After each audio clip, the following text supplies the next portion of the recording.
அஸ்ஸலாமு அலைக்கும் வரஹ்மத்துல்லாஹி வபரகாத்துஹு. கண்ணியத்திற்குரிய எல்லாம் வல்ல அல்லாஹ் ஜல்ல ஷானஹு தஆலாவின் நல்லடியார்களே, இந்த நிகழ்ச்சியில் சுய பரிசோதனை என்ற தலைப்பு எனக்கு தரப்பட்டுள்ளது. இந்த தலைப்புடைய நோக்கம் என்னவென்று சொன்னால், கடந்த 25 ஆண்டுகளாக ஏகத்துவ பிரச்சாரத்தை செய்து வரக்கூடிய நாம், நம்முடைய வாழ்க்கை நெறியாக ஏகத்துவ கொள்கையை ஏற்றுக்கொண்டிருக்கக்கூடிய நாம், கடந்த காலங்களில் இருந்தது போன்ற தெளிவோடும், கடந்த காலங்களில் இருந்தது போன்ற உறுதியோடும், கொள்கை பிடிப்போடும் இருக்கிறோமா, அல்லது நம்மிடத்திலே சில பலவீனங்கள் குடிகொண்டு விட்டனவா என்று நம்மை நாமே பரிசோதனை செய்து நம்மிடத்திலே உள்ள தவறுகளை திருத்திக் கொள்வதற்காக முன்பு இருந்தது போன்ற வீரியத்தை, உறுதிப்பாட்டை பெற்றுக் கொள்வதற்காகத்தான் இந்த தலைப்பு தரப்பட்டிருக்கிறது.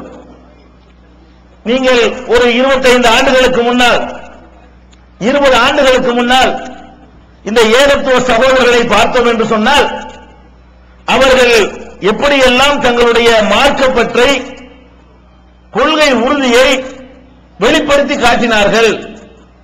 இன்றைக்கு நம்முடைய நிலைமை எப்படி இருக்கிறது என்று ஒவ்வொன்றாக நீங்கள் எடை போட்டு பாருங்கள். ஆரம்ப காலத்தில் எல்லாம் இந்த மார்க்கத்தை, ஏகத்துவ கொள்கையை அறிந்து கொள்வதற்காக நாம காட்டிய ஆர்வம் எப்படி இருந்தது? திருமறை குர்ஆனை, அதனுடைய தமிழாக்கத்தை முறை வைத்து ஒரு நாள் விடாமல் தொடர்ந்து படிக்கக்கூடியவர்களாக ஒரு காலத்தில் இருந்தோம்.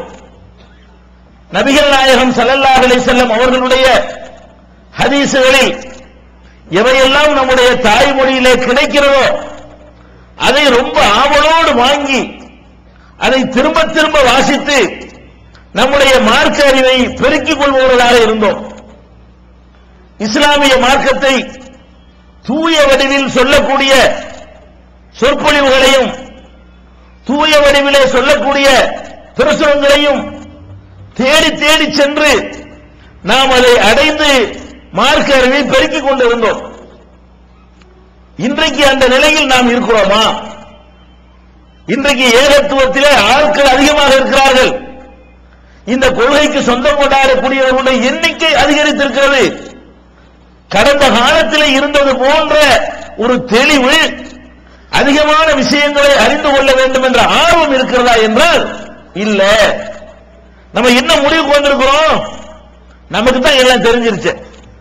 நம்ம எல்லாருக்குமே ஒரு நினைப்பு வந்திருக்கிறது, நமக்கு எல்லாம் தெரிந்து விட்டது.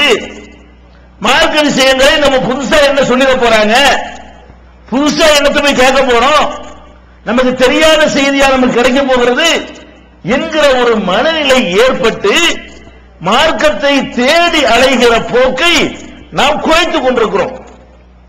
எந்த அளவுக்கு குறைத்துக் கொண்டிருக்கிறோம் என்றால், இங்கே வந்து நுழைந்த உடனேயே என்னிடத்திலே ஒரு பிரசுரத்தை தந்தார்கள். பதில் எங்கே, பரிசு இங்கே என்ற ஒரு பிரசுரம் கோயம்புத்தூரில் உள்ள சுன்னத்து ஜமாஅத்தினுடைய பெயரில் வெளியிடப்பட்டு, அதை காயல்பட்டினத்தில் மறுபிரசுரம் செய்து அதை வெளியிட்டிருக்கிறார்கள் நம்முடைய சுன்னத் ஜமாஅத்து சகோதரர்கள். இதை கொண்டு வந்து காட்டி இதுக்கு நம்ம பதில் சொல்லணும் என்று ரொம்ப ஆர்வமாக என்னிடத்தில் சொன்னார்கள். அப்பதான் நான் நினைத்துக் கொண்டேன், நம்ம எவ்வளவு பின்தங்கி இருக்கிறோம்.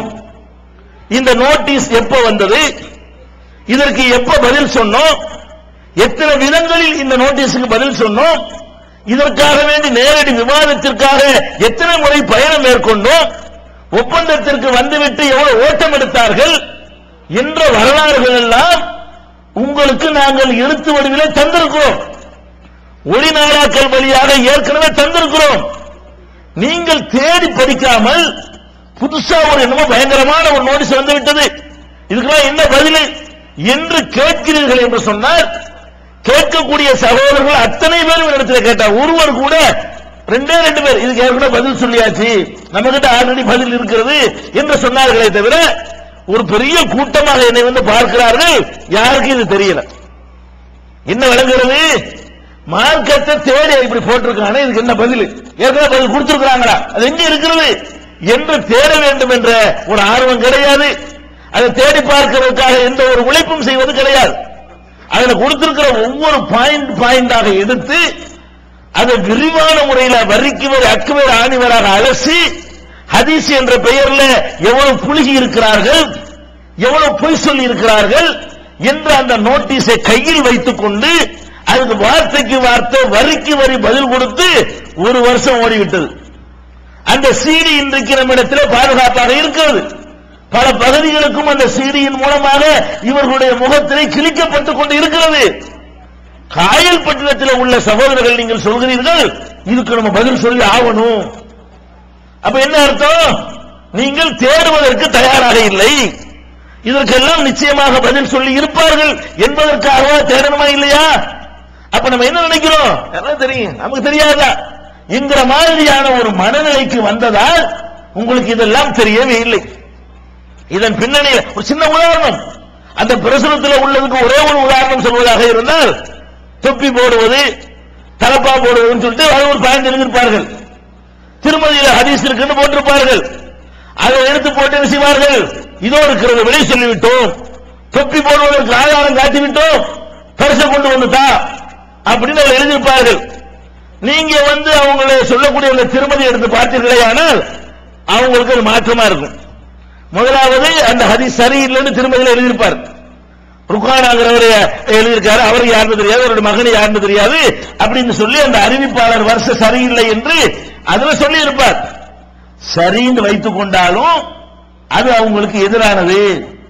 தொப்பி போடக்கூடாது என்பதற்கு தான் அது ஆதாரமா இருக்குது. ஏன்?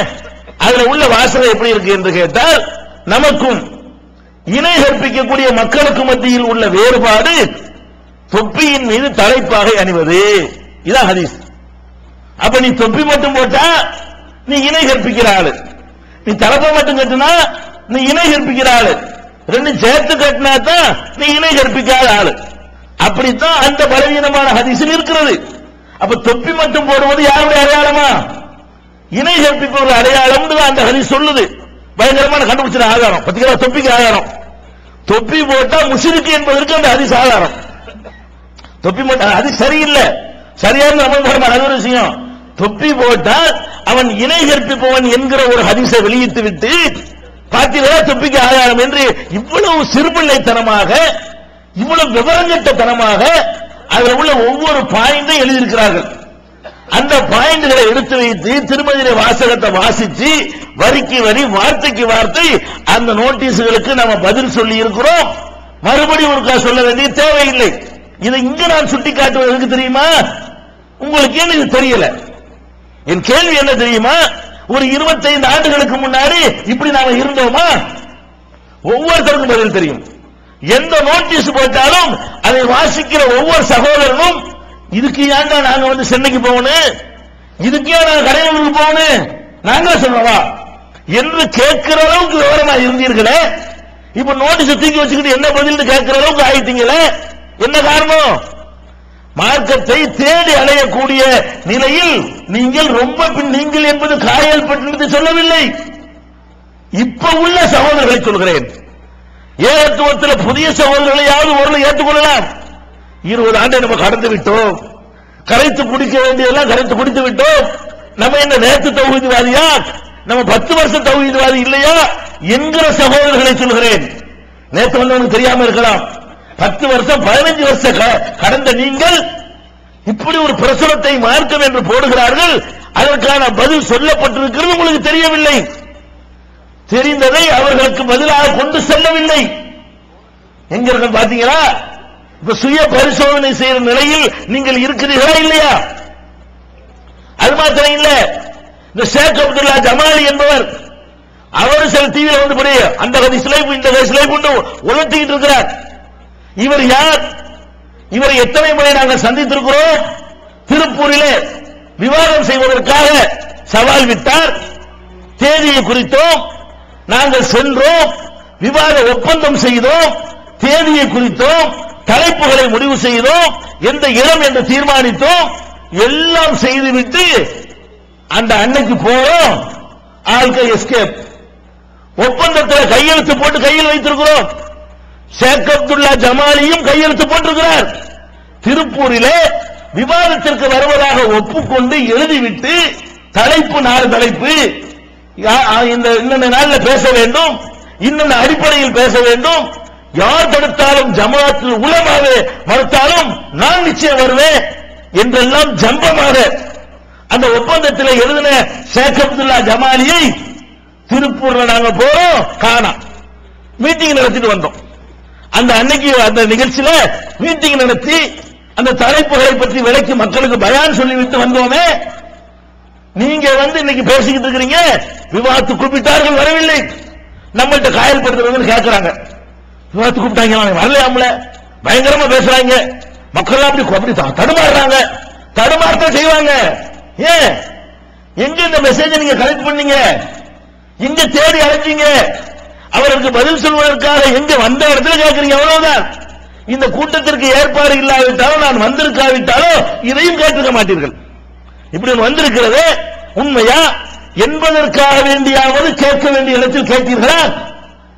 ஒப்பந்தம் செய்துவிட்டு ஓடியவர்கள் இவர்கள். இதே சுன்னத்து ஜமாத் என்று கோயம்புத்தூர்ல நோட்டீஸ் போட்டார்களே, பதில் சொன்னோமே, பதில் சொல்லி நிற்கவில்லை.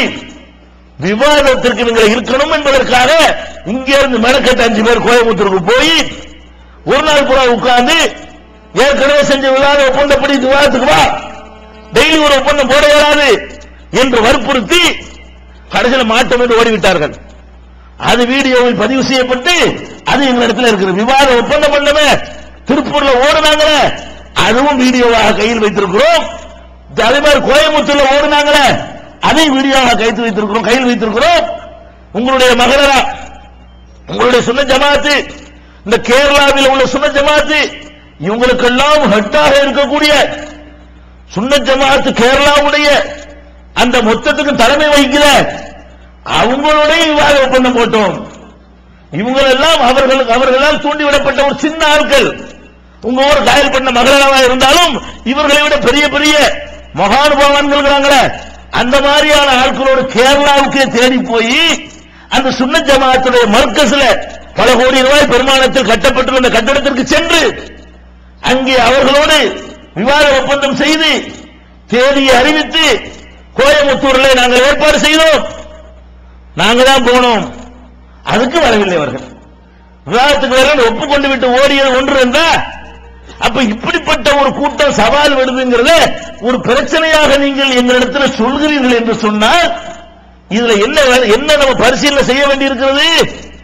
விஷயங்களை அறிந்து கொள்வதில் நமக்கு ஆர்வம் இல்லை. ஏதோ ஒரு அரசியல் கூட்டங்களை போல மேடைகளுக்கு போக வேண்டிய கூட்டம் கேட்டு வந்து போயிட வேண்டியது, இவ்வளவுதான் இருக்கிறது தவிர அன்றைக்கு நாம் இப்படி இருக்கவில்லை.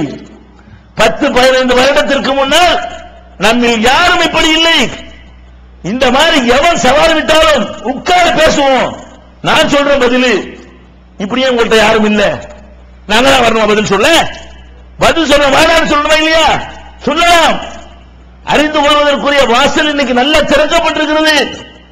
அடைச்சு வச்சிருந்த காலத்தில் கரெக்டா இருந்தோம், திறந்து விடப்பட்டிருக்கிற காலத்தில் கரெக்டா இல்ல. அன்றைக்கு மார்க்கத்தை அறிகிறதுக்கு இவ்வளவு வாய்ப்புலாம் கிடையாது.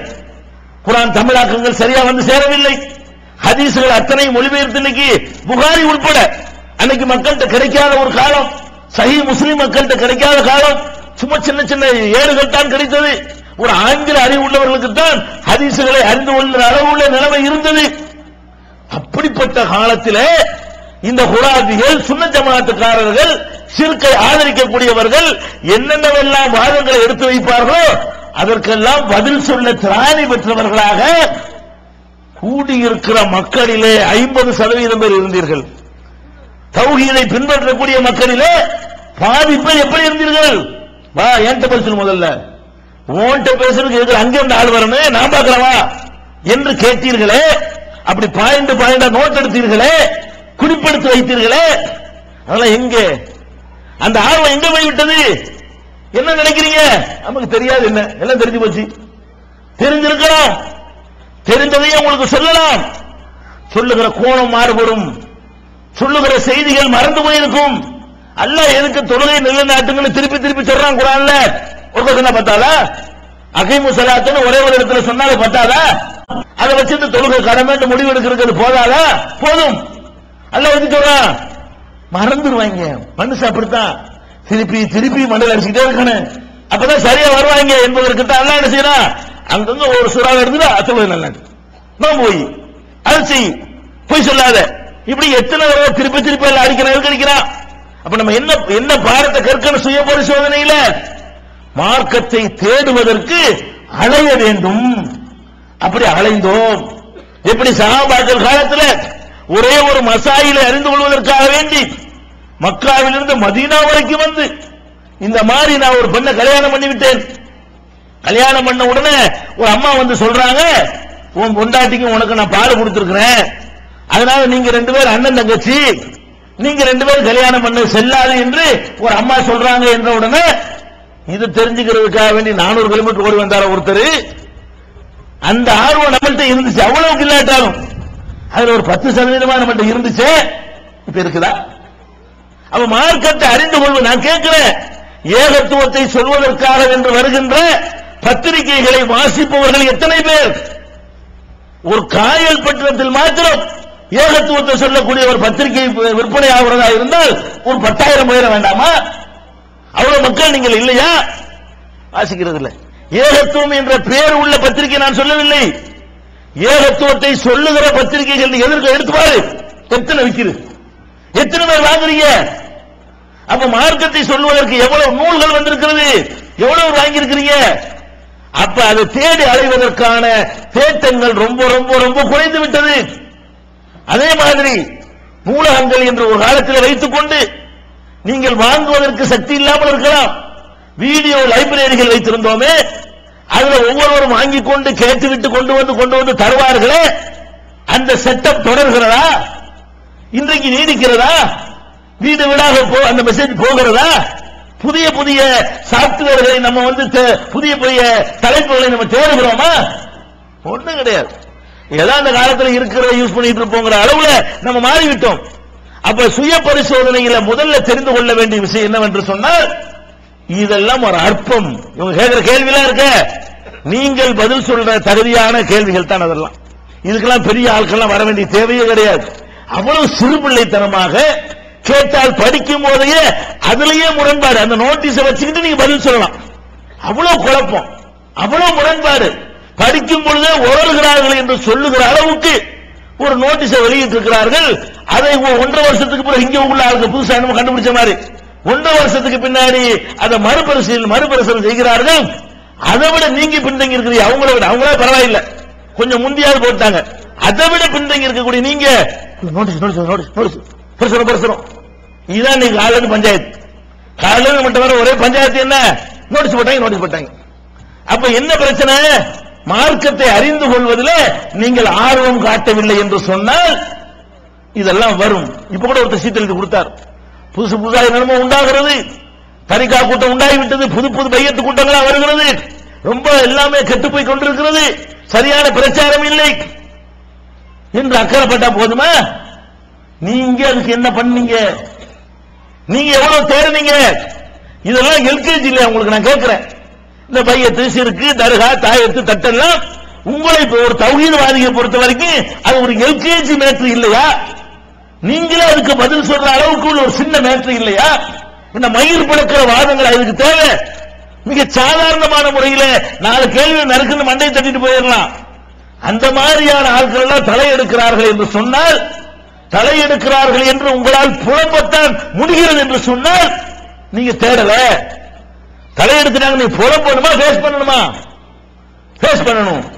நீங்கள் புலம்புகிறீங்க. என்ன அந்த ஒரு சொல்லிட்டான், இந்த அவன் ஆயிட்டான், அந்த ஒரு தரிக்க, இந்த ஒருத்த முடியுது, இந்த ஒருத்த மையத்துக்கிறீங்க. ஏன் இதெல்லாம் எடுப்பிலே பதில் சொல்றதுக்குரிய அளவுக்கு உங்களுக்கு மெசேஜ்கள் வந்து சென்றடையலையா? இன்டர்நெட் யுகத்தில் வாழ்ந்து கொண்டிருக்கிறோம். எல்லாம் அந்த விவாதம் தெரியல, குறைஞ்சபட்சம் அதுக்குள்ள போய் பார்த்தாலும் பதில் இருக்கிறது.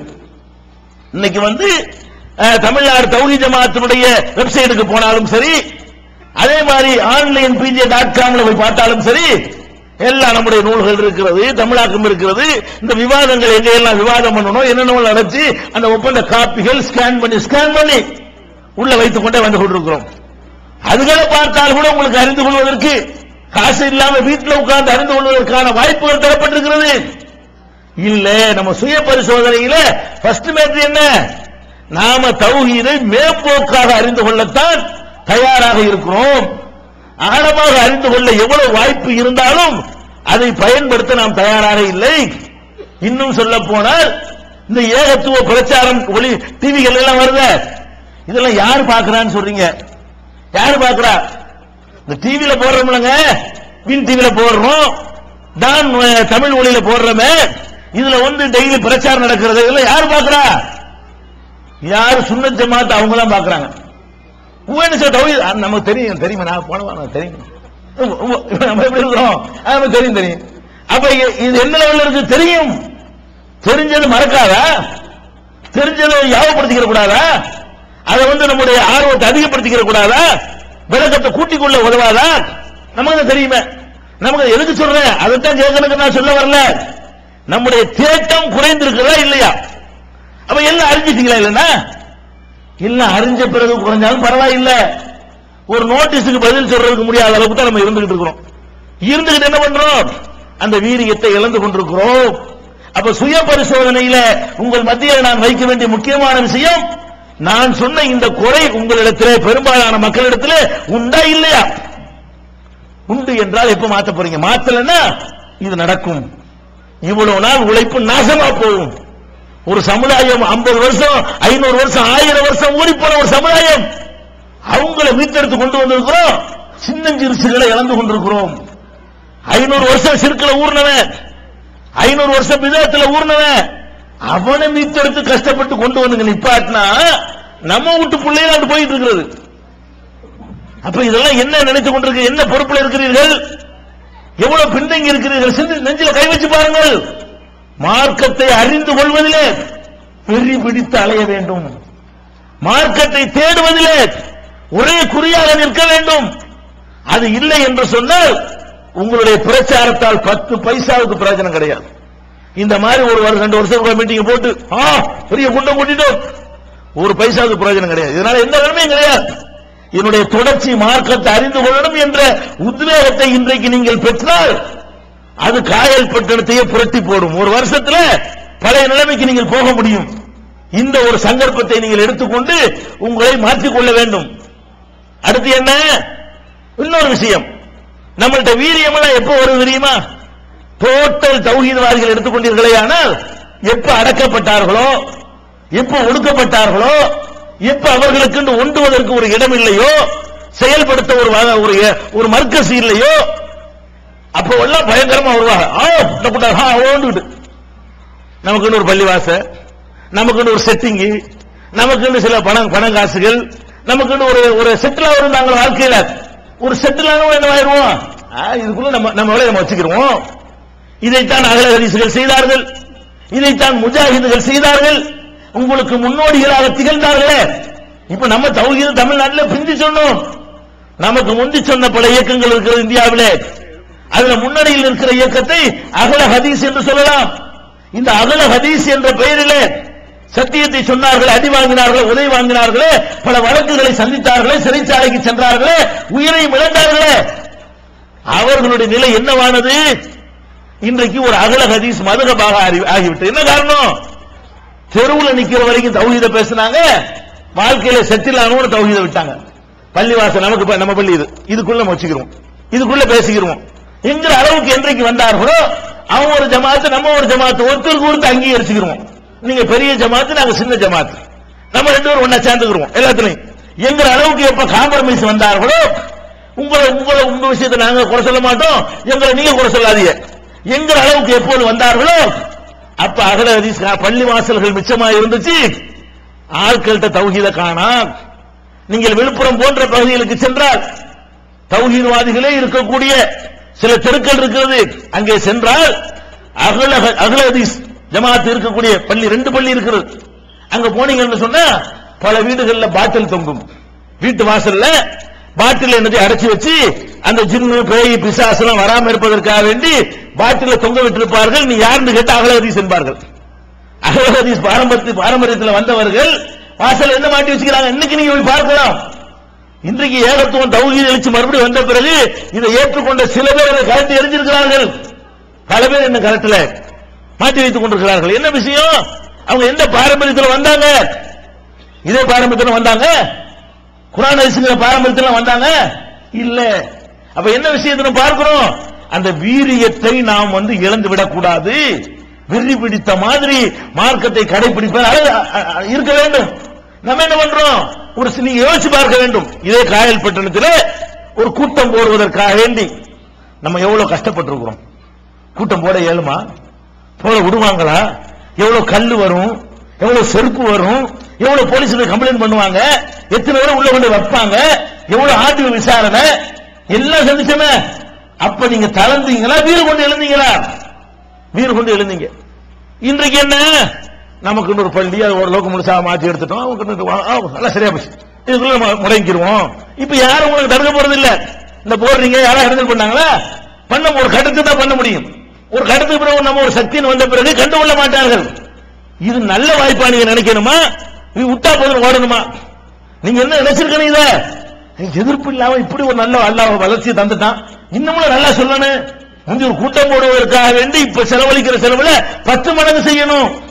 இதுக்கு மேடைக்கு நோட்டீஸுக்கு இல்ல, இந்த ஆட்களை சரி கட்டுறதுக்கு அலைகிறதுக்கு நம்முடைய காசு பணம் எல்லாம் ஓடிக்கிட்டு அது இல்லாம அல்லாஹ்வுடைய அழகான பிளாட்பார்ம் போட்டு நல்லா பண்ணிக்கிறான்னு திறந்து விட்டுருக்கானே. இப்ப கூடணுமா குறையணுமா? இன்னும் வீரியமாகணுமா வீரியம் குறையணுமா? பலவீனப்பட்டு நிக்கிறீங்க. எவ்வளவு அழகான ஒரு வாய்ப்பை எல்லாம் தந்திருக்கிறான். தந்த பிறகு கூட நம்முடைய பிரச்சாரத்தை நாம் சுருக்கி விட்டோம். என்னென்ன தப்பான கருத்து பரவுது, அதை எப்படி முறியடிக்கலாம்? இந்த அப்படி ஒண்ணு வர்றான், அதை எப்படி பேஸ் பண்றது, இப்படி ஒருத்தர் வர்றான், இதை எப்படி பேஸ் பண்ணுவது? இதை பற்றி உங்களுடைய மசுவராக்களிலே நீங்கள் சிந்தித்தது உண்டா? இந்த மாதிரி ஒண்ணு வருது, இதை ஒழிச்சு ஆகணும், இதுக்கு நம்ம கச்சை கட்டணும் என்கிற மாதிரியான அஜெண்டாக்களை நீங்கள் எடுத்தது உண்டா? என்ன நினைக்கிறோம்? நமக்கு மௌத்தா போனா அடக்கம் பண்றதுக்கு நமக்கு இடம் இருக்குது, நம்ம போய் பெருநாத்தூர் பள்ளிவாசல் இருக்கிறது, நமக்கு சுண்ணத்தான முறையில தொழுவதற்கு நமக்கு ஒரு செட்டில் ஆகி போச்சு. இனிமே எவன் வந்தா என்ன வராட்டி என்ன அப்படிங்கிற அளவுக்கு வந்துட்டோம். இப்படி வரும்போதுதான் இங்க இருந்து போக ஆரம்பிப்பாங்க. ஏன் வந்தா வர நீ உங்க வீட்டுல ஆரம்பிக்க விஷயம் என்ன? உங்க வீட்டுல இருந்தே மைனஸ் ஆகிட்டு இருக்கும்.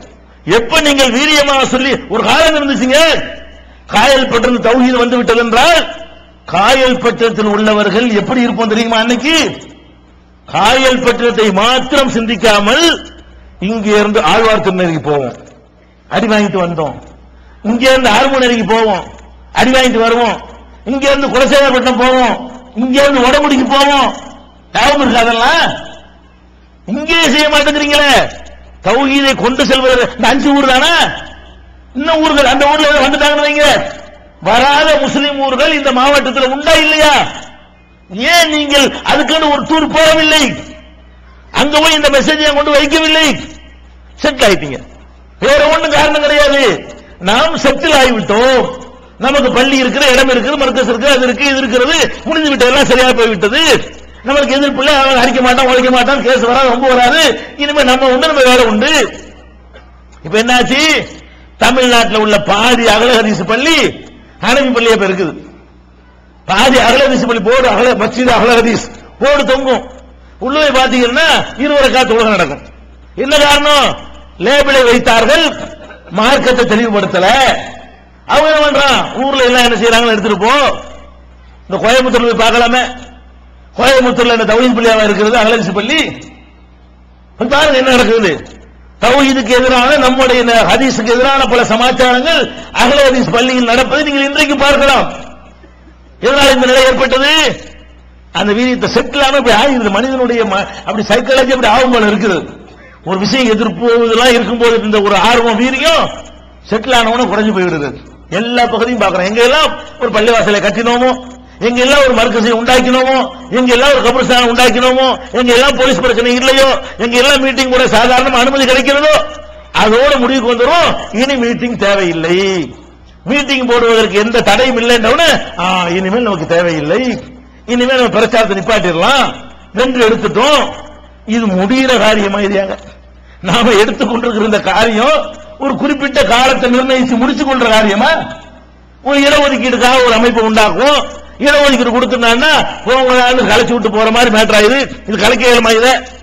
இது காலமெல்லாம் சாவ வரைக்கும் இதை சொல்லிக்கொண்டே இருக்க வேண்டிய மேட்ரு. நமக்கு பிறகு நம்ம பிள்ளை குட்டிகள் சொல்லிக்கொண்டே இருக்க வேண்டிய மேட்ரு. இன்னும் இதே காயல்பட்டினத்தில் நம்முடைய சகோதரர்கள் எவ்வளவு பேர் நரகத்தின் விளிம்பில் இருக்கிறார்கள். உங்க சொந்தக்காரன், உங்க நண்பன், உங்களுக்கு தெரிஞ்சவர்கள் எல்லாம் அவர்களை உங்களை போல அவர்களை மீட்டெடுக்க வேண்டுமா இல்லையா? நீங்கள் எதிர்த்து கொண்டிருந்தீர்கள். உங்கள பல பேர் அல்லாஹ் ஹிதாயத்தை கொடுத்தான். இன்னமும் அறியாமையின் காரணமாக இப்படி நம்ம சகோதரர்கள் இருக்கிறார்களே, நம்மளை சுற்றி ஒரு 60% மக்கள் சிறுக்குடைய விளிம்பில் நின்று கொண்டிருக்கிறார்களே, அவங்களுக்கு யாரு அவங்களுக்கு சொல்ற கடமை நமக்கு இருக்கா இல்லையா? எங்க அதெல்லாம்? அப்ப சுய பரிசோதனை நாம் பார்க்கிறோம். சொல்வதில் நம்ம பின்தங்கி இருக்கிறோம், தெரிந்து கொள்வதிலே பின்தங்கி இருக்கிறோம். இரண்டாவது எதிலே பின்தங்கி இருக்கிறோம்? சொல்வதில் பின்தங்கி இருக்கிறோம். பிரச்சாரத்தை செய்ய வேண்டிய அளவுக்கு செய்யவில்லை. செய்யவே இல்லையா? செய்கிறோம். கண் துடைப்புகள் செஞ்சுதான் ஆகணும். அது கூட இல்லாட்டி அதுவும் போயிருமே என்பதற்காக வேண்டி கண் துடைப்புக்கு சில காரியங்களை செய்கிறோம். செய்ய வேண்டிய வீரியத்தோடு, வேகத்தோடு, திட்டத்தோடு, இலக்கோடு. யார் நம்முடைய இலக்கு? யார் இலக்கு யார் என்பதை மறந்துவிட்டு இலக்கையை இப்போது மாற்றிக் கொண்டிருக்கிறோம். இலக்கு எங்க இலக்கு? அந்த ஷிர்க் இலக்கு இப்போது மாறிவிட்டது, மதுஹப் இலக்கு மாறிவிட்டது. இலக்கை இப்ப நினைச்சுக்கிட்டோம். நான் உங்களுக்கு எதிராக இலக்கு வைத்துக் கொண்டு நீங்கள் எனக்கு எதிராக இலக்கு வைக்கிற அளவுக்கு நம்முடைய நிலைமை மாறிக்கொண்டிருக்கிறது. இதுதான் பிரச்சாரம் செய்யற முறையா? இதுதான் வீரியமான பிரச்சாரமா?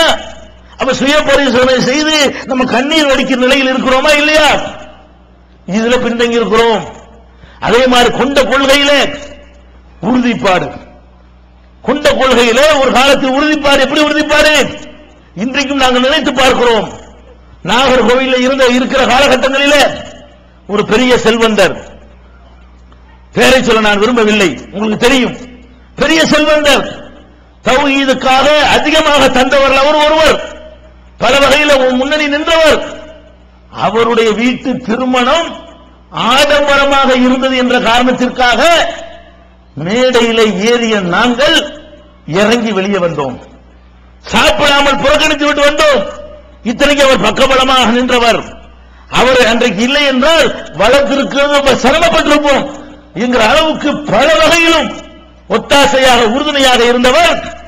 அப்ப நம்மளுக்கெல்லாம் தெரிந்தது, ஒவ்வொரு தாய்க்கும் தெரிந்தது, இவர் அல்ல நமக்கு முக்கியம், கொள்கை முக்கியம்.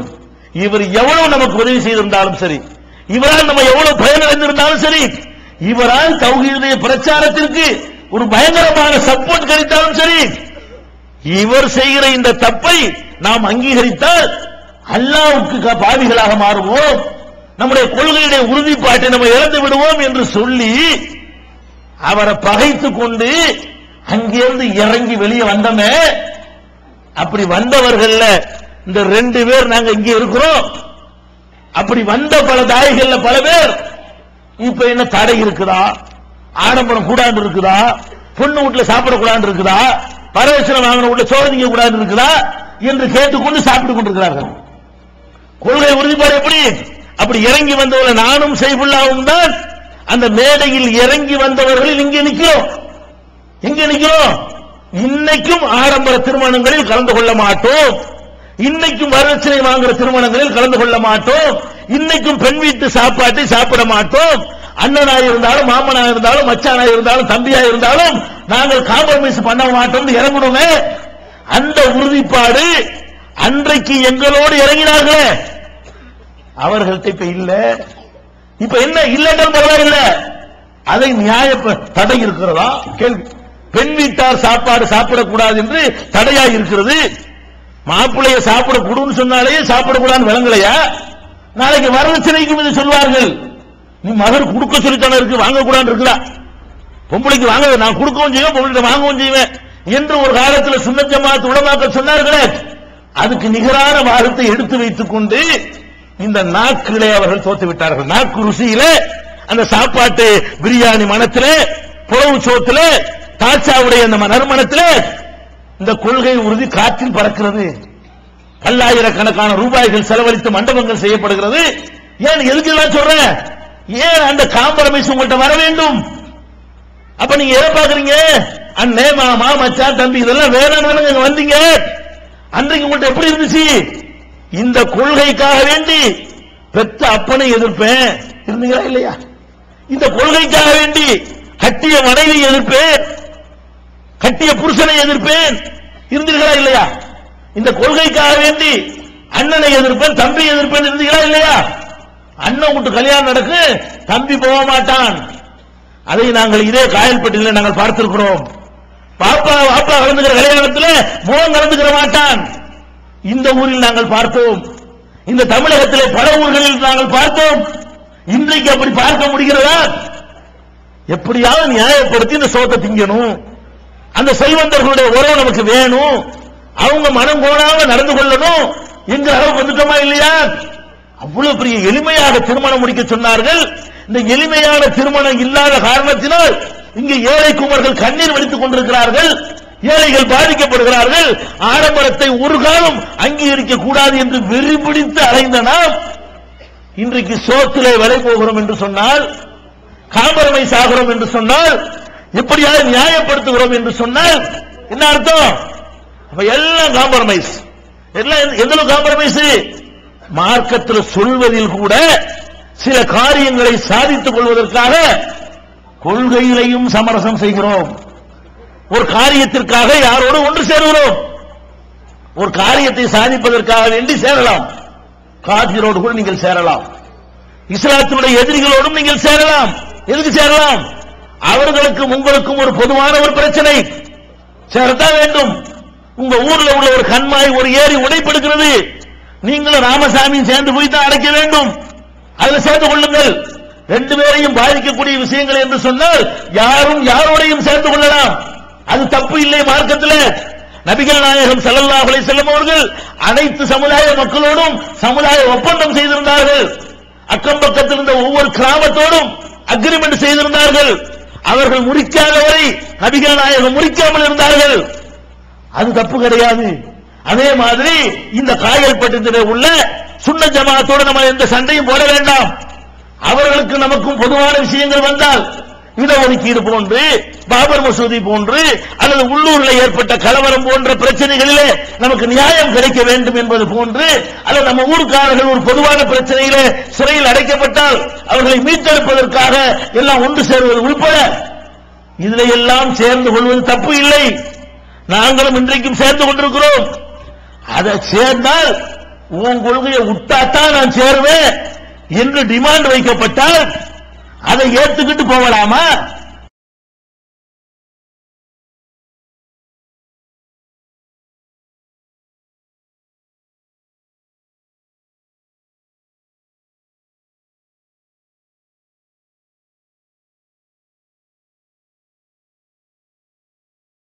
இந்த காயல்பட்டத்தில் உள்ள சுன்ன ஜமாஅத்தோடு நம்ம எந்த சண்டையும் போட வேண்டாம். அவர்களுக்கு நமக்கும் பொதுவான விஷயங்கள் வந்தால், இடஒதுக்கீடு போன்று, பாபர் மசூதி போன்று, அல்லது உள்ளூரில் ஏற்பட்ட கலவரம் போன்ற பிரச்சனைகளிலே நமக்கு நியாயம் கிடைக்க வேண்டும் என்பது போன்று, அல்லது நம்ம ஊர்க்காரர்கள் ஒரு பொதுவான பிரச்சனையிலே சிறையில் அடைக்கப்பட்டால் அவர்களை மீட்டெடுப்பதற்காக எல்லாம் ஒன்று சேருவது உள்பட இதில் எல்லாம் சேர்ந்து கொள்வது தப்பு இல்லை. நாங்களும் இன்றைக்கும் சேர்ந்து கொண்டிருக்கிறோம். அதை சேர்ந்தால் உன் கொள்கையை விட்டாத்தான் நான் சேருவேன் என்று டிமாண்ட் வைக்கப்பட்டால் அதை ஏத்துக்கிட்டு போகலாமா? என் கொள்கையை நீ பேசவே கூடாது, அப்பதான் நான் உன்னோட சேருவேன் அப்படின்னு அவர்கள் சொன்னால், அல்ல அவர்கள் நம்மோடு சேர வேண்டுமானால் நம்ம கொள்கையை நம்ம சொல்லாம இருந்துருவோம் என்கிற நிலைமைக்கு நாமல் வந்தால் இது கொள்கை உறுதியா? இந்த போக்கு நம்மிடத்தில் வந்திருக்கிறதா இல்லையா? அவங்கள்ட்ட வரக்கானா, எங்க வரக்கானா? நம்ம இவங்களோட ஒண்ணு சேர்வதா இருந்தா தர்காவை பத்தி பேசக்கூடாது, தர்கா இவங்களுக்கு பிடிக்காது, அதனால தௌஹீத்வாதிகளை வென்றெடுப்பதற்காக வேண்டி தர்கா மேட்டர் பேசாம இருப்போம். அவங்க இருக்கிறாங்களா? பாத்தில இருக்கிறவர்கள் அவங்க கொள்கையில ரொம்ப கான்பிடண்டா இருக்கிறாங்க, ரொம்ப உறுதியாக இருக்கிறார்கள். உங்களுடைய ஒத்துமைக்காக வேண்டி அவர்கள் ஒரு துரும்பை விட்டு தருவதற்கு அவர்கள் தயாராக இல்லை. அவர்களுடைய மேடையிலே கூட்டுதுவா ஓடுவார்கள். உங்களுடைய மனம் கோணுமே, உங்களுடைய தயவும் தேவைப்படுமே ஒற்றுமையான ஒரு மேட்டர்ல என்பதற்காக வேண்டி அதில் அவர்கள் காம்ப்ரமைஸ் பண்ண மாட்டார்கள். சத்தியத்தில் இருக்கிற நாம அதுக்கு தயாரா இருக்கிறோம். அவனு வேணும்ல, இவனு வேணும்ல, வேணும்னா வேணுங்கிற விஷயத்துக்கு சேர்த்துக்கிறங்க. எப்படி வேணும்? நான் தான், நான் இதைத்தான் சொல்லுவேன். மதுஹப் தப்புதான், தரிகா தப்புதான், கூட்டுத்துவா தப்புதான், விதத்து தப்புதான், கந்தூரி தப்புதான். அதே நேரத்தில் உனக்கு எனக்குள்ள பிரச்சனை அதை மட்டும் பேசுவோம். வா, அதை சொல்ற காரணத்தினால் இதை சொல்றதை நான் விட முடியாது. நீ எப்படி உன் கொள்கையை நீ விட மாட்டியோ அது மாதிரி என் கொள்கையை நான் விட மாட்டேன், என்னுடைய பிரச்சாரத்தை நான் விட மாட்டேன். இப்படி இருக்கிறோமா? அப்படி கொஞ்சம் கொஞ்சமாக காணாமல் போய் கொண்டிருக்கிறோம். இதெல்லாம் கூட பிரச்சாரத்தை பின்னுங்கிற காரணம். ஒரு கட்டத்திலையும் கொள்கையை சொல்வதில் காம்ப்ரமைஸ் கிடையாது. அதுக்கு ஒத்துமைக்கும் எந்த ஒரு சம்பந்தம் கிடையாது. நபிகள் நாயகம் ஸல்லல்லாஹு அலைஹி வஸல்லம் அவர்கள் யகூதியோட எல்லாம் ஒப்பந்தம் பண்ணினார்கள். கொள்கையை விட்டுட்டா யகூதியோட ஒப்பந்தம் பண்ணினார்கள். அதுக்காக வேண்டி நம்ம யகூதி சப்போர்ட் வேணும், அதனால நம்ம என்ன செய்யக்கூடாது, அவங்க வேதத்தை மறைச்சது மாற்றினது. அது மாதிரி கிறிஸ்தவர்களோட ஒப்பந்தம் வச்சாங்க, ஈசாவை இனிமே அல்லாஹ்வுடைய மகன் திட்டக்கூடாது, ஈசாவை பேச கண்டுக்கிறாம விட்டுருணும் என்று ரசூலுல்லாஹ் இருந்தாங்களா? கிறிஸ்தவர்களோட ஒப்பந்தம் வைத்திருந்தார்கள். அதோடு சேர்த்து சொன்னார்கள் 3 அல்லாஹ் என்று சொன்னவர்கள் காபிராகிவிட்டார்கள் என்பதையும் சொன்னார்கள். அல்லாஹ்வுக்கு மகனை கற்பித்தவர்களுக்கு அல்லாஹ் தண்டனையை தருவான் என்பதை சொல்லிக் கொண்டேதான் கிறிஸ்தவர்களோடு ரசூலுல்லாஹ் உடன்படிக்கை வைத்தார்கள். நபிமார்களுடைய சமாதிகளை எல்லாம் வணக்க ஸ்தலங்களாக ஆக்கிவிட்ட யகூதிகள் மீது அல்லாஹ்வுடைய சாபம் இருக்கிறது என்று சொல்லிக் கொண்டுதான் அவர்களுக்கும் நமக்கும் பொதுவான விஷயத்திலே நபி ஸல்லல்லாஹு அலைஹி வஸல்லம் அவர்கள் ஒப்பந்தம் செய்தார்கள். சேர வேண்டிய விஷயத்தில் சேர்ந்து கொண்டார்கள். ஆஹா, யூதர் சப்போர்ட் வேண்டும், கிறிஸ்தவர் சப்போர்ட் வேண்டும், அதனால இன்னையிலிருந்து அவங்களுடைய கொள்கையை பற்றி பேசவே கூடாது என்று இருந்தார்களா? நம்ம என்ன செய்யறோம்? எல்லாம் வேணும், எல்லாம் வேணுங்கிறது உண்மை, எல்லாம் வேணுங்கிறது முஸ்லீமுக்கு வெளியே கூட வேண்டும். சில கட்டங்கள்ல அவங்களெல்லாம் சேர்த்துக் கொண்டு செய்ய வேண்டிய காரியங்களாக இருந்தால் அது கூட ஓகே தான். ஆனா நம்ம என்ன பண்றோம்? மத்தவன் உறுதியா நிக்கிறான், பாத்தில் இருக்கிறவன், தப்பான கொள்கையில் இருக்கிறவன் உங்களை அரவணைப்பதற்காக தன்னுடைய கொள்கையில் ஒன்றை விட்டு தர தயாராக இல்லை. நீங்கள் அத்தனை விட்டு தர தயார் என்ற நிலைக்கு மாறி இருக்கிறீர்களா இல்லையா? நம்மளுடைய பல பேருடைய மனசாட்சி அதை சரி காணுகிறதா இல்லையா? என்னங்க பண்றது, எல்லாரும் ஒன்னா இருக்கணும்ல அப்படின்னு ஒரு காரணத்தை சொல்லிக் கொண்டு நம்ம காணாமல் போய் கொண்டிருக்கிறோமா இல்லையா? அப்ப இந்த சுய பரிசோதனையின் போது பார்க்க வேண்டி இருக்கிறது, கொள்கை உறுதி எங்கேயோ போய்கொண்டிருக்கிறது. எந்த அளவுக்கு போகிறது என்றால், ஒரு ஏகத்துவத்தை சொல்லக்கூடிய ஒரு பத்திரிகையில பதில் சொல்கிறார்கள். மார்க்க விஷயம், அவர்கள் யார் என்ற நபர்கள் நமக்கு முக்கியம் இல்லை, இந்த மசாயில் நமக்கு முக்கியம், இந்த சட்டம் நமக்கு முக்கியம். என்ன முக்கியம்? நபிகள் நாயகம் ஸல்லல்லாஹு அலைஹி வஸல்லம் காலத்தில் 2 பாங்கு சொல்லப்பட்டது. ஃபஜ்ருக்கு ஒரு பாங்கும் சஹருக்கு எழுப்பி விடுவதற்கு ஒரு பாங்கும் சொல்லப்பட்டது.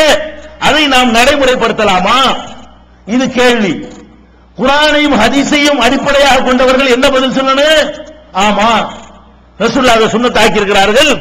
2 முஅzzின் நியமிப்பார்கள். பிலால் ஒரு பாங்கு சொல்வார், இப்னு உம்மு மக்தும் ஒரு பாங்கு சொல்வார்.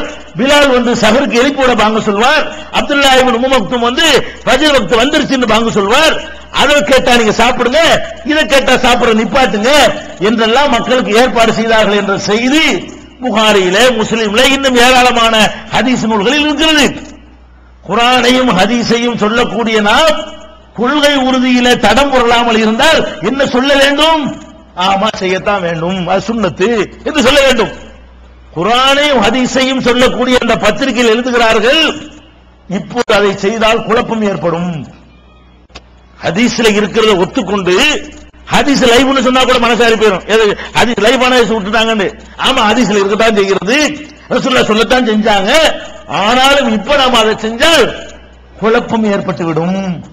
இப்பதான் வாட்சி இருக்குதுல, டைம் பார்க்கிறதுக்கு இது எதுக்கு வாங்கலாம் என்று அதை பதில் எழுதுகிறார்கள். அதனால சஹர் நீங்க என்ன பண்ணிக்கிறீங்க? சஹர் நேரத்தை பாட்சியை பார்த்து சஹர் வச்சுக்கிறீங்க. அதுக்கே ஒரு பாங்க சொல்லி சமுதாயத்தில் தேவையில்லாத குழப்பத்தை உண்டாக்குகிறீர்கள் அப்படின்னு எழுதுறாங்க. யாரு? குர்ஆன் ஹதீஸ் என்பது அதுக்கு மீனிங் என்ன? குழப்பம் ஏற்படுவதற்காக இதை விடலாம் என்று சொன்னால், முதல் படியில் இறங்கிவிட்டால் வரலாற்றினால் குழப்பம் வருது, அதை விடு.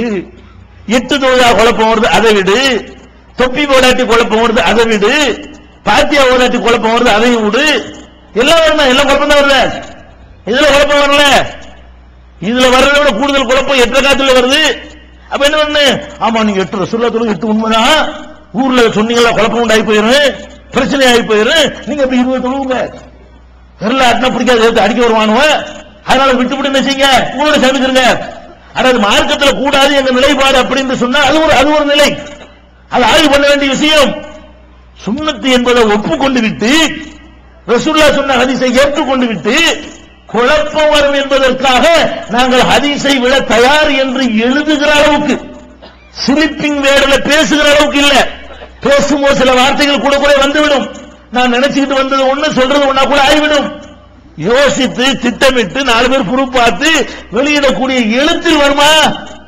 உள்ளத்துல ஆழமா பதிஞ்சதான எழுத்துல வரும். எழுத்துல ரிட்டன்ல தருகிறார்கள். குழப்பம் வரும் என்றால் சுன்னத்தை விடலாம். யாரு? தௌஹீத். நாங்களும் குர்ஆன் ஹதீஸ் என்று சொல்லக்கூடிய சகோதரர்கள். இப்ப நம்ம எங்கே போய் கொண்டிருக்கிறோம்? இதுக்கு தான் அடி வாங்கணுமா? குழப்பம் வரும் என்பதற்காக விடலாம் என்றால் இந்த பஞ்சாயத்து தேவையில்லையே, எல்லாம் ஒன்னா இருந்து போயிருக்கலாமுங்க. இதுக்கு தான் அண்ணன் தம்பி சண்டையா? இதுக்காகத்தான் ஒரு சின்ன ஒரு வெள்ள சீக்கிரமே அள்ளி பைனகுமாங்கிற ஒரு துவாவுக்கு தான் நீ வந்து அண்ணன் தம்பி பாசிக்கிட்ட. அள்ளி பைனகுமான்னு ஓதக்கூடிய ஒரு துவாவை நீ நிராகரித்த காரணத்தினால்தான் உனக்கு அப்பனுக்கு சண்டை, உனக்கு அண்ணனுக்கு சண்டை, உனக்கும் தம்பிக்கு சண்டை, உனக்கும் பொண்டாட்டிக்கு சண்டை. அப்ப ஒரு சுன்னத்துக்காக வேண்டி யாரையும் பாய்க்க வேண்டியது இருந்த நீ இன்றைக்கு நீ எப்படி மாறி காட்சியளிக்கிறாய்? குழப்பம் வராம போயிட்டு இருக்கணும். குழப்பம் வராம போறதா எதுக்குங்க இந்த இயக்கம்? நீ சும்மா இருந்தாலும் குழப்பம் இல்லாம எல்லாம் ஒரே மாதிரி நடந்துட்டு சேர்ந்துருவாங்கல்ல. மர இடத்துக்கு இந்த இயக்கம் மர பிரச்சாரம் இருக்குன்னு அவன் பாட்டு குழப்பம் இல்லாம ஒன்னதட பண்ணிட்டு இருந்தா எல்லாரும் சேர்ந்து கொண்டு வரதட்சணை சொன்னா கூட குழப்பம் வரதான் செய்யும். வரதட்சணை வாங்கான்னு சொன்னா கூட எல்லாரும் சேர்ந்து வாங்குற ஊர்ல குழப்பம் வரதான் செய்யும். இருக்க முடியுமா? அப்ப என்ன நிலை இன்னைக்கு நாம் ஆளாகி இருக்கிறோம் என்று கேட்டால், ஒரு கொள்கையை வகுத்துக் கொள்கிறோம், அதை எல்லாம் நம்ம அப்பம் விட்டு சொத்து மாதிரி நினைத்துக் கொண்டு விட்டு கொடுக்கவும் ரெடியா இருக்கிறோம். விட்டு கொடுங்க, உங்க வீட்டு விஷயத்தில் விட்டு கொடுங்க. குழப்பம் வரக்கூடாது, சண்டை வரக்கூடாதுங்கிறதுக்காக வேண்டி இந்த வீட்டில் ஒரு ஜான் யாருக்கு சொந்தம் தகராறு வருதா, தகராறை தவிர்ப்பதற்காக ஒரு ஜான் அவனுக்கு விட்டு கொடு, தப்பு கிடையாது. அண்ணனுக்கு விட்டு கொடு, தம்பிக்கு விட்டு கொடு, பக்கத்து வீட்டுக்கு விட்டு கொடு. ஏன்? அந்த ஒரு ஜான் இடம் உனக்கு சொந்தமான பொருள். மார்க்க அப்ப ஒரு சொத்தா நீ விட்டு கொடுக்க? மார்க்கத்தை விட்டு கொடுக்க நீ யார் நான் யாரு? மார்க்கத்துக்கு சொந்தக்காரன் அல்லாஹ். அலால் இல்லாஹி தீனுல் ஹாலிஸ், இந்த தூய்மையான மார்க்கம் அல்லாஹ்வுக்கு சொந்தம். அப்ப அல்லாஹ்வுக்கு சொந்தமான அந்த மார்க்கத்தை விட்டு தருகிற அளவுக்கு நாம் ஆகிவிட்டோமா இல்லையா? இதை பார்க்கிறோம். இது அன்றைக்கு இருக்கவில்லை. இன்றைக்கு பார்க்கிற இந்த அவல நிலை, இந்த கேவலமான ஒரு காட்சி 20 ஆண்டுகளுக்கு முன்னால் 15 ஆண்டுகளுக்கு முன்னால் இருந்ததா? இல்ல. அப்படி எங்க போய் எப்படி தலையில மாறிட்டு வர்றோம்? நம்பர் அதிகரிக்கிறதே தவிர அதனுடைய வீரியம், அதனுடைய தூய்மை, அதனுடைய உறுதிப்பாடு கொஞ்சம் கொஞ்சமாக குறைந்து கொண்டிருக்கிறது. கை நிறைய கழுத விட்டு சொல்வார்களே, அதான் நிறைய இருக்கிறது. நிறைய என்ன இருக்கு பார்க்க வேணாமா? நிறைய இருந்தா போதுமா? கொஞ்சமா இருந்தால் நல்ல சரக்கா இருக்க வேணாமா? அப்ப நல்ல சரக்காக இருப்பது என்பதில் நம்முடைய கவனம் அடிபட்டு போய்விட்டது. அதே மாதிரி என்ன பண்றோம்? கொள்கையை மாத்துகிறோம். இதாச்சும் பரவாயில்லை, கொள்கையை கரெக்டா வச்சுக்கிட்டு காம்ப்ரமைஸ் பண்றதையாவது மக்கள் தெரிஞ்சிடும். காம்ப்ரமைஸ் பண்றாண்டு இப்ப என்ன நிலைமைக்கு ஆராய்ச்சி தெரியுமா? கொள்கையே மாத்துகிறோம். நேற்று வரைக்கும் எல்லாரும் சேர்ந்து செஞ்ச கொள்கை இன்றைக்கு என்ன செய்கிறது? அப்படியே மாறுகிறது. எதுக்கெல்லாம் மாறுகிறது? ஒரு ஆள் ஒரு பத்திரிகையில கடிதம் எழுதியிருந்தார். என்ன கடிதம் எழுதியிருந்தாரு? அவர் என்னை கல்யாணத்துக்கு கூப்பிட்டாருங்க போன்ல. நாங்க நிக்கா இதுக்கெல்லாம் வரமாட்டேன்னு சொல்லிட்டேன். கல்யாணத்துக்கு வரலங்கிறதுக்காக வேண்டி எனக்கு எதிராக ஒரு ஆர்டிகல் எழுதுறாரு. நான் கல்யாணத்துக்கு கூப்பிட்டேன், அது கூட ஒரு வரவில்லை. இந்த மாதிரி பெரிய எதுக்கு கல்யாணத்துக்கு வரலங்கிறோம்? கல்யாணத்துக்கு நாம் பிரயாணம் பண்ணக்கூடாது என்பதை நான் ஒரு கொள்கையா வைத்திருக்கிறேன். ஆடம்பரம் கூடாதுங்கிறோம். ரசூலுல்லாஹ் சொல்லாம இருக்கிற ஊர்ல கல்யாணத்துக்கு கூப்பிட்டாங்களா போய்க்கிறோம். அங்கே இருந்தவங்க சொன்னா சுண்ணத்தா நடக்கும்னு சொன்னா ஒழுங்கா இருக்கும்னு சொன்னா போவோம். நான் இதுக்காக வேண்டி மெட்ராஸ்ல இருந்து காயல்பட்டினம் ஒரு கல்யாணத்துக்கு செலவழிச்சு வர நியாயம் இருக்கா? ரசூலுல்லாஹ்வுக்கு கூப்பிட்டு தான் கல்யாணம் பண்ணாங்களா? அல்லாஹ்வுடைய ரசூல் போற யாரு பரக்கத்துன்னு சொல்லிக்கலாம். நான் போற என்ன பரக்கத்தா? அப்ப அல்லாஹ்வுடைய ரசூலுக்கு அப்படி ஒரு முக்கியத்துவம் இல்லாத ஒரு விஷயத்துல வந்தால் நான் போறது இல்லைங்கிறது நான் 25 வருஷமாக நம்ம கடைபிடிச்சிட்டு வர்றோம். இவர் விட்டு கல்யாணத்துக்கு நம்ம வந்தோன்னு காட்டுறதுக்கு என்ன நினைச்சாலும் தெரியல.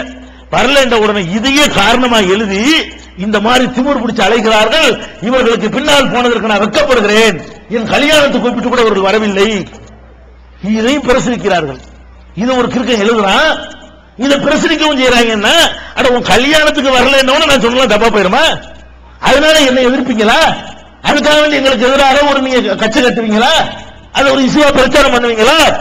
இன்றைக்கு பார்க்கிறோம், அவரவர்களுக்கு தனிப்பட்ட முறையில ஏதாவது கோபலாபங்கள் வந்தால் அதுக்கு சம்பந்தப்பட்டவனை திட்டிட்டு போங்க. அதுக்காக கொள்கையை மாத்துவீங்களா? அதுக்காக நிலைப்பாட்டை மாத்திக்கணுமா?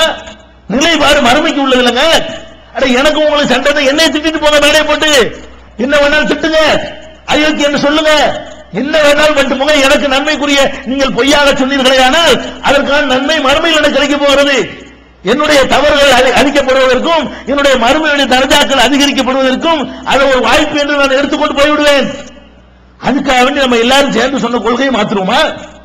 அதுக்காக என்னை எதிர்க்கிறங்கிற காரணத்துக்காக வேண்டி உங்களோட கல்யாணத்துக்கு வராதனால, உங்க கஷ்டத்துக்கு நான் உதவாத காரணத்தினால, நீங்க கேட்ட நான் தராத காரணத்தினால உடனே இதுவரைக்கும் என்ன சொன்னமோ அதெல்லாம் எதிர்க்கிறதா? அதெல்லாம் தப்புங்கிறதா? அந்த நிலையை நோக்கியும் நீங்கள் இழுத்து செல்லப்படுகிறீர்கள். அதுக்கு சரியான உதாரணம் சொல்வதாக இருந்தால் இந்த சஹாபாக்கள் மேற்று உங்களுக்கு உதாரணமாக சொல்லலாம். சரியான உதாரணம் என்ன? இப்ப எடுத்து போடுறார்கள், சஹாபாக்களை திட்டுகிறார்கள். யாரு? சஹாபாக்களை நம்ம திட்டுறோமா? சஹாபாக்களை பின்பற்ற வேண்டும். சஹாபாக்கள் இல்லாவிட்டா உனக்கு குர்ஆன் கிடைச்சிருக்குமா?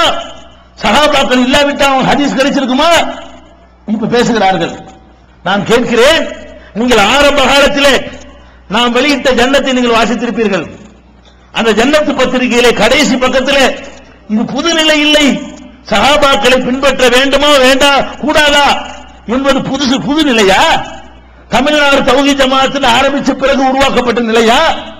2 வருஷத்துக்கு முன்னாடி ஏற்பட்ட புதிய கண்டுபிடிப்பா? இல்ல.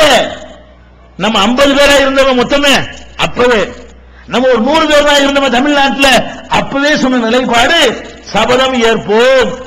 ஒவ்வொரு இதனுடைய அட்டையினுடைய கடைசி பக்கத்திலையும் என்ன வரும்? சபதம் ஏற்போம் வரும். அதுல தெளிவாக எழுதுவோம், நபி தோழர்களை, அவர்கள் தியாகங்களை நாம் மதிப்போம். அதே நேரத்தில் நபிகள் நாயகத்திற்கு சமமாக அவர்களை கருத மாட்டோம்.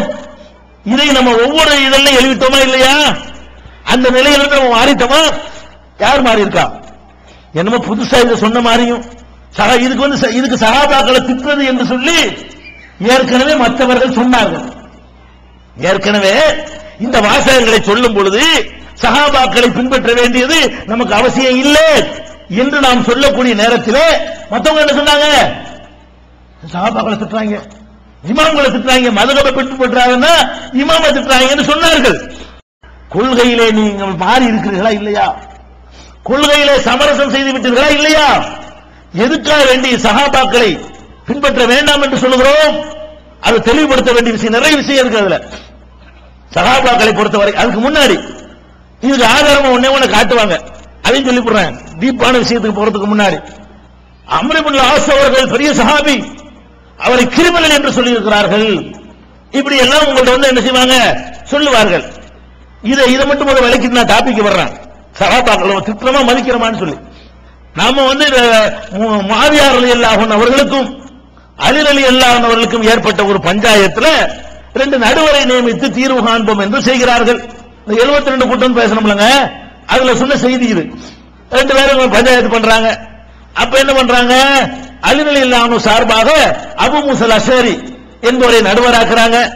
அதே மாதிரி முஆவியா ரலியல்லாஹு அன்ஹு சார்பாக அம்ர் இப்னு ஆஸ் அவர்களை நடுவராக்குறாங்க. இந்த 2 நடுவரும் சொல்லக்கூடிய தீர்ப்பை 2 பேரும் ஏற்றுக்கொள்ளணும் என்கிற முடிவுக்கு வர்றாங்க. 2 பேரும் சேர்ந்து ஒரு முடிவு எடுத்து மக்கள்கிட்ட அறிவிக்கிறாங்க. அறிவிக்கும் என்ன பண்றாங்க? 2 பேரும் பிளான் பண்ணிட்டு வர்றாங்க. எப்படி பிளான் பண்ணிட்டு வர்றாங்க? நம்ம 2 பேரை நிக்கிறோம், அம்ர் இப்னு ஆஸும் அபூ மூஸா அஷ்அரியும் சேர்ந்து முடிவு எடுக்கிறார்கள். நாம அலியை நிக்கிறோம், முஆவியாவை நான் நிக்கிறேன், நீ அலியை நிக்கிற, முஆவியாவை நிக்கிற. நம்ம பொறுப்புள்ள 2 பேரும் நிக்கிட்டோம்னு சொன்னா புதிய ஜனாதிபதி தேர்ந்தெடுப்போம். அதான் இதுக்கு ஒரே தீர்வு. அலி இருந்தாலும் தீர்வாகாது, முஆவியா இருந்தாலும் தீர்வாகாது, 2ம் அல்லாத 3வது ஒரு ஆள் வந்தால்தான் தீர்வாகும். 2 பேரும் சேர்ந்து இந்த முடிவு எடுக்கிறார்கள். அபூ மூஸா அல்-அஷ்அரியும் அதே மாதிரி அம்ர் இப்னு ஆஸ் அவர்களும் சேர்ந்து முடிவு எடுக்கிறார்கள். மக்கள்கிட்ட அறிவிக்கிறாங்க. அறிவிக்கும் போது என்ன பண்றாரு? அம்ர் இப்னு ஆஸ் அபு மூசாவே நீங்க முதல்ல உங்க முடிவை அறிவிங்க. எப்படி அறிவிக்கணும்? நான் வந்து அலியை நீக்கி விட்டேன், முஆவியாவை நீக்கிட்டேன், நீங்க அறிவிங்கிறார். இவர் அறிவிக்கிறார், இவர் எந்திரிக்கிறார். அவர் தரப்பில் உள்ளவரை அவர் நீக்கிவிட்ட காரணத்தினால் நான் முஆவியாவை நியமிக்கிறேன். அவர் நீக்கிட்டார்கள். இப்ப அபு மூசா என்ன பண்ணிட்டாரு? நான் அலியை நீக்கிவிட்டேன், முஆவியாவை நீக்கிவிட்டேன், ரெண்டு பேரும் ஜனாதிபதி இல்லை என்பது ஏன் கருத்துட்டாரு. இவர் எந்திரிச்சு என்ன செய்யணும்? அதை சொல்லணும்னு பேசிட்டு வந்தாங்க. ரெண்டு பேரும் சேர்ந்து எடுத்த முடிவு அதுதான். அதை சொல்றதுக்கு பதிலா என்ன பண்ணிட்டாரு? அபு மூசா அவர்கள் தன் பங்குக்கு ரெண்டு பேரை நீக்கி விட்டார். என் பங்குக்கு நான் அப்படி நீக்க மாட்டேன், நான் வந்து முஆவியாவை ஜனாதிபதியாக டிக்ளேர் பண்றேங்கிறார். இதுல அபு மூசா ஏமாந்துட்டார். இத சொல்லி வரும்பொழுது அபு மூசா ஒரு வெகுளி அப்பாவி, இவர் கொஞ்சம் கிரிமினலா நான் அதுன்னு சொன்னேன். இந்த கிரிமினல் என்ன அர்த்தம்? பேச்சு வழக்குல உள்ள ஒரு கிரிமினல், கொஞ்சம் டெக்னிக்கா போறவன், கொஞ்சம் ஹிக்குமத்தா போறவன் கிரிமினல், கொலை குற்றவாளி அர்த்தமா? கிரிமினல்ங்கிற வார்த்தையை நான் சொன்னேன். நீங்க இங்கிலீஷ் அகராதியில் என்ன அர்த்தம் இருக்கு அந்த சொல்லல. நீங்கள் நானும் பேசிக்கிறோமே, செய்புள்ள சரியான கிரிமினலா பேசுறது சொல்ல மாட்டோமா? செய்புள்ள என்று சொல்லுவாரு, பயங்கர கிரிமினலா இருக்கிறீங்க, கிரிமினல் ஐடியா கொடுக்குறீங்களா பாரு. கிரிமினல் என்பது கொஞ்சம் டெக்னிக்கா, கொஞ்சம் அறிவுபூர்வமா, கொஞ்சம் தர்க்க ரீதியா அந்த மாதிரி செய்யக்கூடிய ஆட்களை கிரிமினலா பேசுறாரு என்று சொல்வதும், கொஞ்சம் ஏமாறி மாதிரி இருக்கார் பாருங்க, அவரை வந்து வெகுளியா இருக்கிறார் என்று சொல்வதும் ஒரு வழக்கம் இல்லையா? அந்த தோரணையில இவருக்கு அவர் ஃபிட் இல்ல. இவர் தரப்புல போட்ட நடுவருக்கு இவர் மாதிரியான அந்த கிரிமினல் டைப்பா இருந்தா தான் சரியா வரும்னு சொன்னேன். இது ஒரு சாதாரண பேச்சு வழக்கில் உள்ள ஒரு விஷயம். கிரிமினல்னா கொலை குற்றவாளி, பயங்கரவாதி என்ற அர்த்தத்தில் சொல்லப்பட்டதே கிடையாது. மொத்த உரை தொகுப்புலையும் தெளிவா சொன்ன சஹாபாக்கள் என்ன தப்பு செஞ்சிருந்தாலும் அதெல்லாம் அல்லாஹ் மன்னிப்பான் என்கிறதையெல்லாம் சொல்லிட்டு தான் இதை ஒரு வார்த்தை யூஸ் பண்ண பிடிச்சுக்கிட்டு அம்ர் இப்னு ஆஸ் சஹாபியை கிரிமினல் என்று சொல்லிவிட்டார்கள் அப்படின்னு பிரச்சாரம் பண்றீங்களே, இது சரி நியாயமா? இது மக்களுடைய பேச்சு வழக்கத்தில் ஒரு வார்த்தையை நான் சொன்னால் இங்கிலீஷ் அகராதியை புரட்டிட்டு அர்த்தம் கற்பிக்கிறதா? நீங்க நான்லாம் அந்த வார்த்தையை பயன்படுத்துறது இல்லையா? சாதாரணமா வேற அர்த்தத்தில் பயன்படுத்த மாட்டோமா? பேச்சு வழக்கில் உள்ள ஒரு வார்த்தைக்கு வந்து கொஞ்சம் ஹிக்குமத்தாக பேசக்கூடிய ஒரு ஆளு சொல்லுவாங்க. அந்த மாதிரி பேசுற வழக்கம் வந்து சகஜமாக எல்லாத்தையும் காணப்படும். என் பேச்சு நிறைய இருக்கு, அது மாதிரி எல்லாரையும் பத்தி இப்படி சொல்லுவேன். அதுக்கு என்ன அர்த்தம் இல்ல, பயங்கரமான கிரிமினல் குற்றம் செஞ்சவங்க அர்த்தம் கிடையாது. இந்த டெக்னிக்கில் இவர் ஏமாந்து போனாரா இல்லையா? இவர் அபு மூசா ஏமாந்து போயிட்டாரு. இவர் ரொம்ப கேர்ஃபுல்லா இருந்திருக்காரு. இவர் கொஞ்சம் தந்திரக்காரர். சுருக்கமா சொல்ல போனால் கொஞ்சம் தந்திரமாக கையாளக்கூடிய வந்து அர்த்தம். இது மொத்த தோரணை நீங்க படிச்சா விளங்கும். இதை எடுத்துக்கொண்டு என்ன செய்ய மக்கள்கிட்ட சஹாபாக்களை ஏசுகிறார்கள், இதை ஒரு எக்ஸ்ட்ரா சப்போர்ட் சேர்த்துக் கொள்கிறார்கள். அடிப்படையான விஷயத்துக்கு வர்றேன். சஹாபாக்களை பொறுத்த வரைக்கும் நம்முடைய நிலை என்ன? ரொம்ப தெளிவான நிலையில் இருக்கிறோம். என்ன? சஹாபாக்கள் மனிதர்கள், நம்மள மாதிரியே தான் மனிதர்கள் தான். நம்மள மாதிரியான தவறுகள் அவர்களுக்கு ஏற்பட்டது. நம்மள்ட்ட கொஞ்சம் அதிகமாக ஏற்படும், அவங்கள்ட்ட கொஞ்சம் குறைவா ஏற்படும். ரசூலுல்லாஹ்ட்ட ட்ரைனிங் எடுத்த காரணத்தினால் தவறு ஏற்பட்டு அவங்கள்ட்ட ஏற்பட்டு இருக்கிறது. இந்த தவறுகள் என்னதான் அவர்கள்ட்ட ஏற்பட்டாலும் அதை அல்லாஹ் மன்னிச்சிடறான். ஏன் மன்னிச்சிடறான்? பத்ர் போராளிகளுக்கு அல்லாஹ் சொன்னான். அடிப்படையான விஷயத்துக்கு வர்றேன். சஹாபாக்களை பொறுத்த வரைக்கும் நம்முடைய நிலை என்ன? ரொம்ப தெளிவான நிலையில் இருக்கிறோம். என்ன? சஹாபாக்கள் மனிதர்கள், நம்மள மாதிரியே தான் மனிதர்கள் தான். நம்மள மாதிரியான தவறுகள் அவர்களுக்கு ஏற்பட்டது. நம்மள்ட்ட கொஞ்சம் அதிகமாக ஏற்படும், அவங்கள்ட்ட கொஞ்சம் குறைவா ஏற்படும். ரசூலுல்லாஹ்ட்ட ட்ரைனிங் எடுத்த காரணத்தினால் தவறு ஏற்பட்டு அவங்கள்ட்ட ஏற்பட்டு இருக்கிறது. இந்த தவறுகள் என்னதான் அவர்கள்ட்ட ஏற்பட்டாலும் அதை அல்லாஹ் மன்னிச்சிடறான். ஏன் மன்னிச்சிடறான்? பத்ர் போராளிகளுக்கு அல்லாஹ் சொன்னான், எமனும் மாசேத்தும் விரும்புறதெல்லாம் செஞ்சுக்கிறேங்க, நான் மன்னிச்சுட்டேங்கிறான். அப்படி அவங்க செஞ்ச அந்த கஷ்டமான நேரத்தில் செய்த தியாகம், சில காரியங்கள் இருக்கு பாருங்களேன், அவர்கள் செய்த அந்த தியாகத்திற்காக ஒரு சின்ன நேரத்தாக கருதப்படுங்க. ஒரு விஷயம் உதாரணத்துக்கு சொல்வதாக இருந்தால், நபி ஸல்லல்லாஹு அலைஹி வஸல்லம் காலத்தில் ஹாத்திப் என்ற ஒரு சஹாபி இருந்தார். அவர் வந்து பத்ர் போர்க்களத்தில் கலந்து கொண்டவர். அவர் என்ன பண்றாருன்னா, நாட்டில் உள்ள ரகசியங்களை எல்லாம் எழுதி மக்காவுக்கு மெசேஜை பாஸ் பண்றார். ஆனால் ஏற்கனவே பத்ர் போர்ல கலந்து கொண்டவர். அவர் ஏற்கனவே பத்ர் போர்ல கலந்துகிட்டார். அவ்வளவு பெரிய தியாகி. அவர் ஏதோ தன்னுடைய ஒரு சொந்த லாபத்துக்காக என்ன பண்றாருன்னு கேட்டா, இங்க உள்ள நியூஸ் எல்லாம் வந்து ஒரு பொம்பளைகிட்ட கொடுத்து எழுதி அதை கூந்தல்ல வச்சு முடிக்க சொல்லி அதை வந்து ஊருக்கு அனுப்பி விடுறார். எதிரிகளுக்கு தகவல் பாஸ் பண்றார். அதை ரசூல் ஸல்லல்லாஹு அலைஹி வஸல்லம் மோப்பம் முடிச்சு பிடிச்சிட்டாங்க. பொம்பளை பிடிச்சி யாரு என்னன்னு கேட்டா இவர் தான் ஆயிடுச்சு. எல்லாம் தலையை வெட்டு நிக்கி நம்ம பேரும். ரசூல் என்ன பண்ணாங்க? அவர் பத்ர் போர்ல கலந்து கொண்டவர். பத்ர் போருடைய போராளிகளுடைய எல்லா பாவத்தையும் அல்லாஹ் மன்னித்து விட்டு என்று சொல்லவில்லையா? கூட்டுங்கிறாங்க. செஞ்ச தப்பு தான், அது சரியான குற்றம் தான். நீங்களோ நானும் அதை செய்தால் அது மன்னிக்க முடியாத ஒரு துரோகம் தான். அவர்களுடைய தியாகம் அந்த பாவத்தை அழிக்கிற அளவுக்கு அதிகமாக இருந்தது. இந்த பேஸ்ல சஹாபாக்கள் எவ்வளவு தீமைகள் செய்திருந்தாலும் அந்த கஷ்டமான நேரத்தில் நின்றாங்க பாருங்க, உயிரை கொடுத்தாங்க பாருங்க. சொந்த வீடு வாசல்லாம் விட்டுட்டு இழந்து இன்னொரு வீட்டுல போய் அகதியா கிடந்தாங்க பாருங்க, பள்ளிவாசல்ல படுத்து கிடந்தாங்க பாருங்க, ஒரு பேரிச்சம்பழத்தை ஒரு நாளைக்கு சாப்பிட்டு கொண்டு காலத்தை கழிச்சாங்க பாருங்க. குடிக்க தண்ணியும் பேரிச்சம்பழமும் இல்லாத மூணாவது உணவை பார்க்காமல் பல மாதங்கள் ஓட்டினாங்க பாருங்க. அந்த தியாகத்திற்காக வேண்டி நபிகள் நாயகத்திற்கு பிறகு அவர்கள் ஏதாவது செய்திருப்பார்களே ஆனால் அது மன்னிக்கப்படும். நம்ம செஞ்சால் அது மன்னிக்கிறது சந்தேகம், அவர்களுக்கு மன்னிக்கப்படும். இந்த நிலையைத்தான் நம்ம சஹாபாக்களை பற்றி பேசுகிற எல்லா கூட்டங்களையும் நம்ம சொல்லிக் கொண்டு வருகிறோம். அதே நேரத்தில் சஹாபாக்களை பின்பற்றலாமா, இதான் கேள்வி. சஹாபாக்கள் ஒன்றை செய்தார்கள் என்றால் அதை நாம கடைபிடிக்கணுமா, அது மார்க்கமா ஆகுமா? ஆவாது என்பது 25 ஆண்டுகளாக நாம் கொண்ட கொள்கை. குர்ஆன் ஹதீஸ் மட்டுமே, இந்த இரண்டில் மட்டுமே நம்முடைய அடிப்படை. இதில் எந்த சமரசம் செய்ய மாட்டோம் என்று சபதம் ஏற்போம் சொல்லி இருக்கிறோம். குர்ஆனும் நபி வழியும் மாத்திரம்தான் இஸ்லாத்தின் மூலம் என்பதை ஒரு காலத்தில் நாங்கள் மறக்க மாட்டோம், அதை விட்டுக் கொடுக்க மாட்டோம் என்ற நிலையில் இருக்கிறோம். இப்ப சஹாபாக்களை பின்பற்றணும் என்று சொல்லும் பொழுது மூணாவது ஒரு பேசு வருது, இது தப்பு, இது மார்க்கத்தில் அனுமதி இல்லை என்று நம்ம சொல்றோம். இதைத்தான் பிடிச்சுக்கிட்டாங்க. பாத்தீங்களா, சஹாபாக்கள் இல்லைன்னா இவங்களுக்கு குர்ஆன் இருக்குதா, சஹாபாக்கள் இல்லைன்னா அந்த ஹதீஸ்லாம் கிடைச்சிருக்குமான்னு சொல்லி பிரச்சனை எப்படி அணுகணுமோ அப்படி அணுகாமல் இந்த பிரச்சனை திசை திருப்புகிறார்கள். அதனால உங்களுக்கு அடிப்படையான விஷயத்தை சொல்கிறேன். சஹாபாக்கள் இருந்து சொல்வதை விட இன்னும் ஒருபடி மேல போய் சொன்னால்தான் இந்த பிரச்சனையுடைய ஆழம் உங்களுக்கு விளங்கும். நீங்க சஹாபாக்களை பின்பற்றலாமான்னு ஆராய்ச்சி பண்றீங்க. நான் சொல்கிறேன், நபிகள் நாயகம் ஸல்லல்லாஹு அலைஹி வஸல்லம் இதுக்கு கூட அர்த்தம் செஞ்சுட்டு போங்க. ரசூலுல்லாஹ்வை திட்டி விட்டானு வேண்டாம் சொல்லிட்டு போங்க. யதார்த்தமான ஆதாரங்களோடு உள்ள செய்தியை தான் உங்களை சொல்ல போகிறேன். நபிகள் நாயகம் ஸல்லல்லாஹு அலைஹி வஸல்லம் அவர்களை கூட இரண்டாக மார்க்கம் பிரிக்கிறது. அவர்கள் சம்பந்தப்பட்ட விஷயங்கள் எது வஹி அடிப்படையில் அமைந்ததோ அதைத்தான் நீங்கள் பின்பற்ற வேண்டும். வஹி இல்லாமல் அவர்களுடைய நடவடிக்கைகள் இருந்தால் அதை நீங்கள் பின்பற்றக்கூடாது. இந்த மார்க்கம் உங்களுக்கு எப்படி சொல்லுதுன்னு கேட்டா, ரசூலுல்லாஹ்வை கூட மனிதர் என்ற முறையில் அவரை நீங்க பின்பற்ற முடியாது. அங்கேருந்து வாங்கி தர்றாங்க பாருங்க, அந்த மெசஞ்சரா இருக்காங்க பாருங்க, அந்த அடிப்படையில் தான் அங்க வாங்கி தருகிறார்கள் இல்லையா, அதனாலதான் ரசூலை பின்பற்றுறோம். உண்மையில அல்லாஹ்வை மாத்திரம் தான் பின்பற்ற நம்ம கடமைப்பட்டிருக்கிறோம். அல்லாஹ்வுடைய வழிகாட்டுதலை மாத்திரம் தான் ஏற்றுக்கொள்ள கடமைப்பட்டிருக்கிறோம். அல்லாஹ்வுடைய ரசூல் சொந்தமா இட்டுக்கட்டி சொல்லாமல் அங்கிருந்து வாங்கி நமக்கு ரிசீவ் பண்ணி எடுத்து தர்றாங்க பாருங்க, அதனாலதான் ரசூலை பின்பற்றும். ரசூல் ஸல்லல்லாஹு அலைஹி வஸல்லம் அவர்கள் அவங்க வாழ்நாள்ல இது இல்லாம சுயமாக சில செய்திகளை சொல்லி இருந்தால் அதை நாம பின்பற்ற முடியாது. ரசூலுக்கு இந்த நிலைன்னா ரசூலுல்லாஹ்வை பின்பற்றதற்கு இவ்வளவு ஒரு கண்டிஷனை மார்க்கம் விதிக்குதுன்னு சொன்னா வஹி இல்லாத சஹாபாக்களை எப்படி பின்பற்றுவது? இந்த டாபிக்ல சிந்திங்க, குழப்பமே தீர்ந்து விடும். எப்படி அல்லாஹ் சொல்றான்? நபிகள் நாயகம் ஸல்லல்லாஹு அலைஹி வஸல்லம் அவர்களுக்கு நமக்கு சேர்த்து சொல்கிறான். 7வது சூராவுல 3வது வசனம், இத்தபிஉ நீங்கள் பின்பற்றுங்கள், மா உன்சில இலைக்கும் ரப்பிக்கும் உங்கள் இறைவன் புறத்திலிருந்து எது அருளப்பட்டதோ அதை பின்பற்றுங்கள். நீங்க பின்பற்றுவதா இருந்தா எதை பின்பற்றணும்?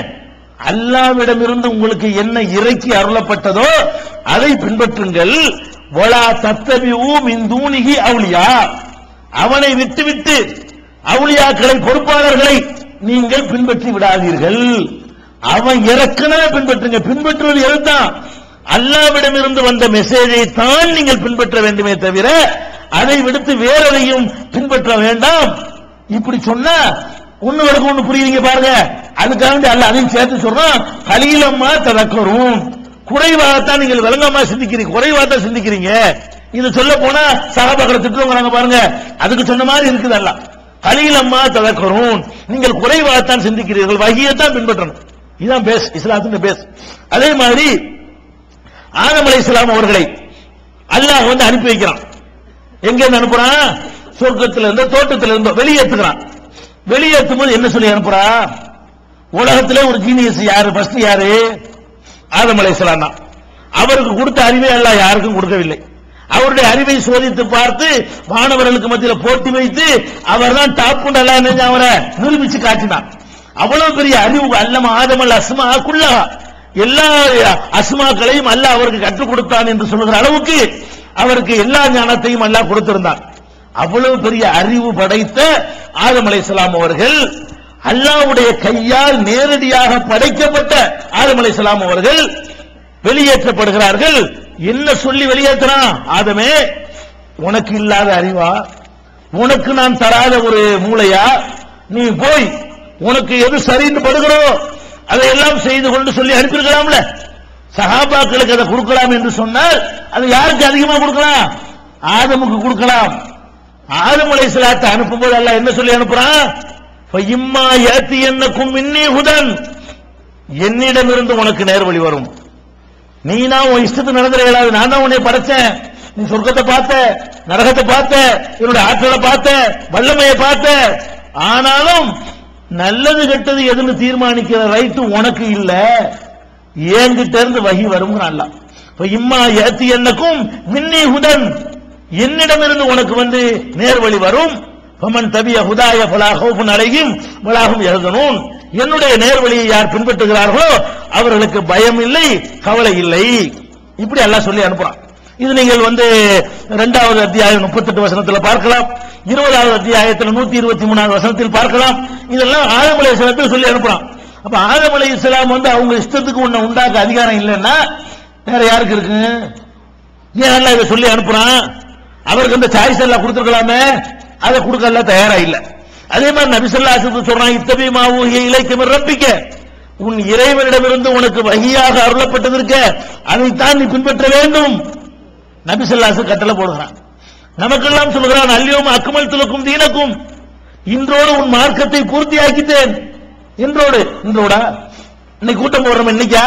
இன்னைக்கு இல்ல. நபிகள் நாயகம் ஸல்லல்லாஹு அலைஹி வஸல்லம் இந்த உலகத்தில் வாழ்ந்து கொண்டிருக்கும் பொழுது கடைசி ஹஜ்ஜில் அல்லாஹ் சொல்றான், இன்றோடு மார்க்கத்தை பூர்த்தியாக்கிட்டேன். ரசூலுல்லாஹ்வோட பூர்த்தி ஆட்சி என்று சொன்னா அதுக்கு பிந்தி ஒரு சொன்னது எப்படி மார்க்கம் ஆகும்? சாதாரண மேட்டர் உங்களுக்கு விளங்கலையா? நபிகள் நாயகமோடு மார்க்கத்தை எல்லாம் பூர்த்தி ஆக்கிட்டான்னு சொன்னா அதுக்கு பின்னாடி வந்த விஷயங்கள் எப்படி மார்க்கம் ஆகும்? நீங்க சஹாபாக்களை பின்பற்றலாம்னு சொன்னீர்களே, ஆனால் அப்ப சஹாபாக்கள் கருத்துல பிந்தி தானே வருது. ரசூலுல்லாஹ் காலத்திலே அவர்கள் சொல்லி இருப்பார்களே, ஆனால் அது ரசூலுல்லாஹ் அங்கீகாரம் அது ஓடி போயிருது, அது ஹதீஸ் ஆகி போயிடுது, அது வஹி ஆயிடுது.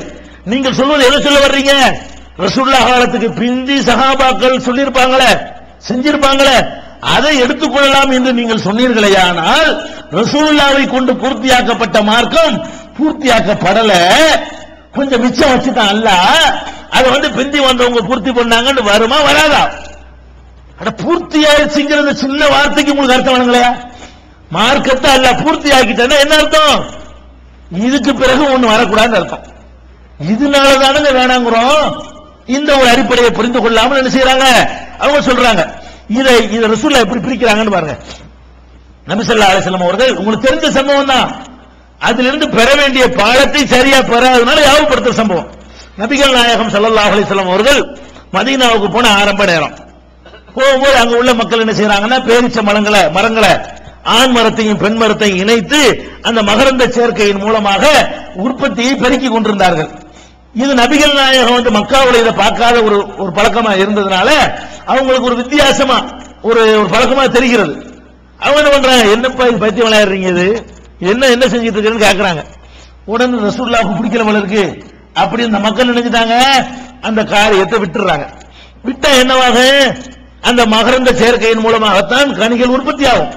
அதை விட்டோட என்னவாச்சுன்னு கேட்டா கனிகள் உற்பத்தி குறைஞ்சு விட்டது, பேரிச்சம்பழம் சரியா உற்பத்தி ஆகல. அப்ப ரசூலுல்லாஹ் போய் கேட்கறாங்க, என்னப்பா என்ன ஆச்சு, நல்லதானே இருந்துச்சு, மரமெல்லாம் காஞ்சி கிடக்குது, என்ன மேட்டர்னு கேட்கறாங்க. மாலி நகலிக்கும், உங்களுக்கு பேரிச்சம்பழத்துக்கு என்ன ஆயிடுச்சு? அப்ப சஹாபாக்கள் சொல்றாங்க, என்ன ஆயிடுச்சு, நீங்க என்ன சொன்னீங்க? நாங்க வாட்டு ஒரு முறையில விவசாயம் பண்ணிட்டு இருக்கிறோம், நீங்க அதில் கூட தேவையில்லாம தலையிட்டு இது மாதிரி சொன்னீங்களாங்கிற மாதிரி என்ன செய்யறாங்க, நீங்க தான் சொன்னீங்க, உங்க சொல்ல கேட்டபடி ஆயிடுச்சு. அப்ப ரசூல் ஸல்லல்லாஹு அலைஹி வஸல்லம் பதில பாருங்க. இந்த கட்டத்தில் நபி ஸல்லல்லாஹு அலைஹி வஸல்லம் ஒவ்வொரு வார்த்தையும் பாருங்க. இன்னமா அன பஷரும், நான் ஒரு மனுஷன். முதல்ல நீ விளங்கிக்கிற வேண்டிய விஷயம் என்ன, நான் ஒரு மனுஷன். இதா அமர்த்துக்கும் பிஷையின் மின் அம்ரி தீனிக்கும், உங்கள் தீன் சம்பந்தமாக எதையாவது நான் உங்களுக்கு கட்டளையிட்டால் ஃபஹுது பிஹி, அதை பிடிச்சுக் கொள்ளுங்கள், பலமா எடுத்துக்கொள்ளுங்கள். ஒய்தா அமர்த்துக்கும் செய்யும் என்ற என் சொந்த அபிப்பிராயமாக நான் எதையாவது சொன்னேனையானால் ஃபைன்னமா அனபசனுன், நான் மனுஷன்தான். நீங்க கேட்டா கேட்கலாம், கேட்காட்டி விட்டுறலாம். இப்படி தொழுவு, இப்படி நோம்பு வை, இப்படி விரல ஆட்டு, இப்படி நெஞ்சில கையை கட்டு, இப்படி தஸ்பீஹ் பண்ணுன்னு சொன்னா அதை கேளு. இந்த சல்பேட் போடு, யூரியா போடுன்னு சொன்னா அதை கேட்காத. அது என்னை விட உனக்கு நல்லா தெரியும். அதனால அர்த்தம் விவசாயம் பண்றதுக்கு ஒரு ஏக்கர் இவ்வளவு தண்ணி விடு, இவ்வளவு அதை போடு, இத்தனை மாசத்துல வெட்டுன்னா அது தொழில், அந்த தொழில் ஈடுபட்டு நல்லா தெரியுமா? எனக்கு தெரியுமா? நான் ஏதோ ஒரு மனிதன் என்ற முறையில் சொன்னேனே தவிர நீங்க ஏன் இதை கேட்டீங்கிறாங்க. அப்ப நபிகள், இது எங்க இருக்கு? சஹீஹ் முஸ்லிம்ல 4357வது ஹதீஸில் இருக்கிறது. இதுலயே வேற வேற வாசகங்கள் வருகிறது. 4358வது ஹதீஸ்ல வருகிறது, அன்தும் அலமு பி அம்ரி துன்யாக்கும், உங்கள் துன்யாவுடைய காரியம் உங்களுக்கு தான் நல்லா தெரியும். துன்யாவுடைய காரியம் நான் அதை சொல்றதுக்காக வந்திருக்கிறேன். உங்கள் துன்யாவுடைய காரியம், நான் மார்க்கத்தில் மறுமையில வெற்றி பெற வழியை சொல்ல நான் வந்திருக்கிறேன். உங்க துன்யாவுடைய காரியம் உங்களுக்கு தான் நல்லா தெரியும் அப்படின்னு சொன்னார்கள் என்று அடுத்த ஹதீஸ்ல வருகிறது. அதே மாதிரி முஸ்லிம்ல வரக்கூடிய 4356வது ஹதீஸ்ல ரசூலுல்லாஹ் பயன்படுத்தின வார்த்தை இன்னொரு டிஃபரெண்டா இருக்கிறது. எப்படி இருக்கிறது? இன்னி லனன்து லன்னன், நான் அப்படி ஒரு ஊகம் பண்ணினேன். எப்படி ஊகம் பண்ணினேன்? இதை வித்தா கூட உற்பத்தி ஆயிரும் என்று நானா ஒரு ஊகத்தை விட்டேன். அப்ப ஃபலாத்து ஆகிதுனி பில் லன்னி, நான் ஊகத்துல சொன்னதுக்காக வேண்டி என்னை போட்டு கொஸ்டின் பண்ணிடாதீப்பா. நான் என்ன செய்யவா சொன்ன உடனே இதை விட்டா தான் நல்லது மாதிரி தெரியுதுப்பாங்க. நீ பாட்டு செஞ்சு விட்டு நீங்க தானே சொன்னீங்கன்னு காட்டுறாரு. கேட்டதுனால இந்த கொஸ்டின் வருது. ரசூலுல்லாஹ் என்ன சொல்றாங்க? ஃபலாத்து ஆகிதுனி பில் லன்னி, நான் ஊகமாக மனிதன் என்ற முறையில வஹி இல்லாம நானா சொல்லியிருப்பானே அதை செஞ்சு விட்டு என்கிட்ட சண்டைக்கு வந்துடாதீங்க, என்னை விமர்சிக்கப்படாதீங்க. வலாக்கின் இதா ஹத்தஸ்துக்கும் அனில்லாஹி செய்யன், அல்லாஹ்வின் சார்பாக ஒரு செய்தியை உங்களுக்கு நான் சொன்னால் ஃபஹுது பிஹி, அதை எடுத்துக்கிறங்க. ஏன்? ஃபஇன்னி லன் அக்ரப அலல்லாஹி அஸ்ஸவஜல், நான் அல்லாஹ் பேர்ல போய் சொல்ல மாட்டேன்.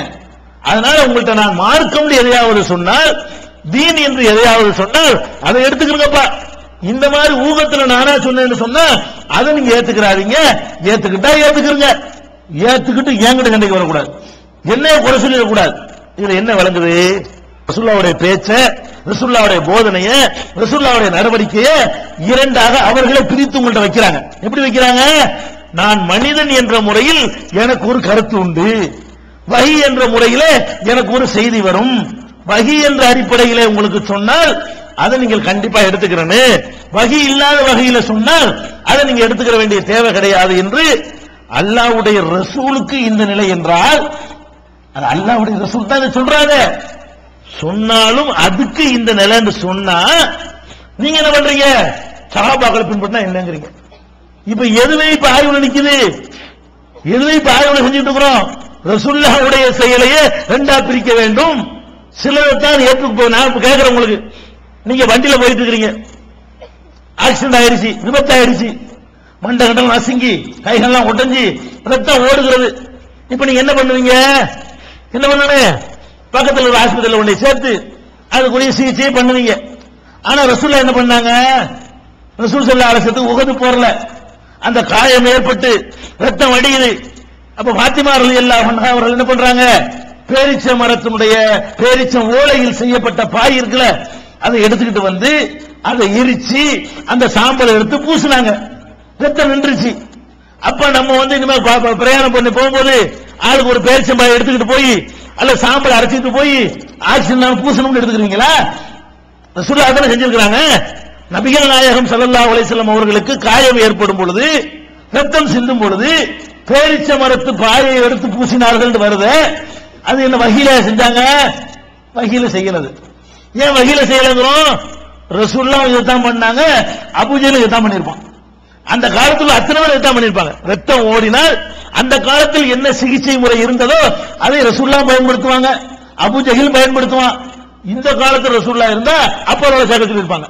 உதாரணத்துக்கு சொல்றேன், அந்த காலத்துல ரசூலுல்லாஹ் இருந்தா பண்ணிட்டாங்க, சாம்பலை பூசுபா ரத்தத்தை நிப்பாட்டுறதுக்கு அன்னைக்கு அந்த மக்களுக்கு தெரிஞ்ச ஒரே வழி அதுதான். அந்த வழியை கடைபிடிச்சாங்க. அப்ப நான் கேட்கிறேன், இப்ப ரசூலுல்லாஹ்வுடைய செயல் இந்த சாம்பல பூசினாங்களே, அதையே நீங்க செய்ய மாட்டேங்கிறீங்க. உங்களுக்கு ஆக்சிடென்ட் ஆன சுன்னத்து, ரசூலுல்லாஹ் வந்து சாம்பல தான் பூசிருக்காங்க, நாங்க ஆஸ்பத்திரிக்கு போக மாட்டோம் சொல்லுவீங்களா யாராச்சும்? உங்களுக்கே விளங்குது. நான் ஒரு புதிய டாபிக் ஒண்ணும் இல்ல, உங்களுக்கு தெரிஞ்சு இருக்கிறது, அதை வந்து கவனிக்காமல் தெரிஞ்சு வச்சிருக்கீங்க. உங்களுக்கு தெரிஞ்ச விஷயம் தான் இது. அதே மாதிரி ரசூல் ஸல்லல்லாஹு அலைஹி வஸல்லம் அவர்கள் ஒரு ஊருக்கு போறாங்க, ஒட்டகத்துல போவாங்க. நம்ம என்ன செய்யணும், நாம இங்க இருந்து காயல்புத்தன் மெட்ராஸுக்கு போறதா இருந்தால் ஆளுக்கு ஒரு ஒட்டகத்தை வாங்கி வைத்துக் கொள்ளுங்கள் அப்படி சொல்ல முடியுமா? ஒட்டகத்துல போனது வஹீலா போனாங்க, எல்லாரும் ஒட்டகத்துல போனாங்க. அந்த காலத்துல இருந்ததால எல்லாரும் பயன்படுத்திட்டாங்க. எல்லாரும் பயன்படுத்தின மாதிரி அவர்கள் பயன்படுத்தி இருப்பார்களே, ஆனால் அது எதுல வராது, அது தீன்ல வராது. அதனால நம்ம என்ன செய்யலாம், டூ வீலர்ல போகலாம், கார்ல போகலாம், பஸ்ல போகலாம், ரயில்ல முடிவு எடுக்கிறோமா இல்லையா? ரசூலுல்லாஹ் காலத்துல கோதுமை ரொட்டி சாப்பிட்டாங்க. இன்னைக்கு காயல் பண்ணதுக்கு கோதுமை ரொட்டி தான் வீட்டுல சாப்பிடணும் சொன்னதுன்னு சொல்ல முடியுமா? ரசூலுல்லாஹ் சோத்து பிறகு சாப்பிட்டது கிடையாது. சோறே பார்த்தாங்களான்னு தெரியல, அங்க உற்பத்தி ஆகாது. அப்ப ரசூலுல்லாஹ் சோறே திங்கல, அதனால நம்ம என்ன செய்ய அப்படி சொல்ல முடியுமா? சோறு தின்றது ரொட்டி தின்றதெல்லாம் வகையில இல்ல. அந்த நாட்டில் என்ன கிடைக்குமோ அதை எல்லாரும் சாப்பிட்ட மாதிரி ரசூலுல்லாஹ் சாப்பிட்டாங்க. இதுதான் மேட்ரு. அப்ப அதைத்தான் ரசூலுல்லாஹ் இங்க விளக்குறாங்க. தீன் என்று நான் சொல்றேன், அதைத்தான் நீங்க எடுத்துக்கிறேன்னு. தீன் இல்லாம மனிதன் என்ற முறையிலே எனக்கு சில கருத்து இருக்கிறது, அதை நீங்க எடுத்துக்கிற அவசியம் கிடையாது. அப்படி பிரிக்கிறாங்க. இன்னும் சொல்ல போனால் இப்படி சொல்றாங்க பாருங்க. ஒரு ஆள் வருகிறார், ஒரு ஆள், ரெண்டு பேர் வழக்கு கேஸ் கொண்டு வர்றாங்க. இந்த சொத்து வந்து என்னுடையது என்னுடையதுன்னு வர்றாங்க. வந்தால் யாருடையது, உண்மையில யாருடையது அவங்க அப்பாவி மாதிரி இருக்கிறான், யாருடையது இல்லையோ அவன் கொஞ்சம் ஒரு கிரிமினலா இருக்கிறான். அந்த கிரிமினல் இந்த கிரிமினல் இல்ல, வழங்குதா, ஒரு மாதிரியான ஆளா இருக்கிறான். அவன் என்ன பண்றான், எனக்கு சொந்தம் இல்லாத ஒண்ணு என்னுடையதான் ஆர்குமெண்ட் பண்றான். யாருக்கு சொந்தம் உடையதா இருக்கு அவனுக்கு பேச தெரியல. இந்த வாட்சி யாருக்கு சொந்தமோ அவன் பேச தெரியாதவன் இருக்கிறான். இந்த வாட்சி அவன் அபகரிச்சுக்கிட்டானோ அவன் நல்ல பேச தெரிஞ்சவனா இருக்கிறான். இந்த கேஸ் ரசூலுல்லாஹ்ட்ட வருது. ரசூலுல்லாஹ் என்ன சொல்றாங்க தெரியுமா? ரெண்டு பேரும் என்கிட்ட வழக்கு கொண்டு வர்றீங்க. ஒருத்தன் வந்து என்ன செய்யறான், பேச தெரியாதவனா இருக்கிறான், இன்னொருத்தன் நல்லா பேச தெரிஞ்சவனா இருக்கிறான். அவன் ஆர்குமெண்ட் பண்ணி இது என்னுடையதாண்டு என்னையவே நம்ப வச்சு போடுறான். ரசூலுல்லாஹ் சொல்றாங்க, நான் என்ன பண்ணுவேன், ஆர்குமெண்ட் தான் பார்க்க முடியும், அது உன்னுடையதுங்கிற உனக்கு ஆதாரம், அவன் ஆதாரம் கரெக்டா சொல்றானடா அப்படின்னு சொல்லி நான் அவனுக்கு தீர்ப்பளித்து விடுவேன். அப்படி நான் அளித்தால் அது வஹி என்று நினைத்து விடாதீர்கள், அது என்னமோ கரெக்டான தீர்ப்பு நினைச்சு விடாதீர்கள். அது என்னது, அப்படி என்னை ஏமாற்றி ஒருத்தன் தீர்ப்பு வாங்கிவிட்டால் அவன் மறுமையில நரக நெருப்பைத்தான் சாப்பிடுகிறான் அப்படின்னு எச்சரிச்சாங்களே தவிர நான் சொன்ன தீர்ப்புலாம் வஹீதான் சொல்லவே இல்லை. இதெல்லாம் வஹீல சொன்ன தீர்ப்பு இல்ல. நீங்களும் நானும் எப்படி கேஸை விசாரித்து விட்டு யாருடைய ஆர்குமெண்ட் வலுவா இருக்கிறதோ அவருக்கு தீர்ப்பளிப்போமோ அந்த மாதிரி தீர்ப்பளிக்கிறாங்க ரசூல் ஸல்லல்லாஹு அலைஹி வஸல்லம். அப்ப இதுல என்ன விளங்குது,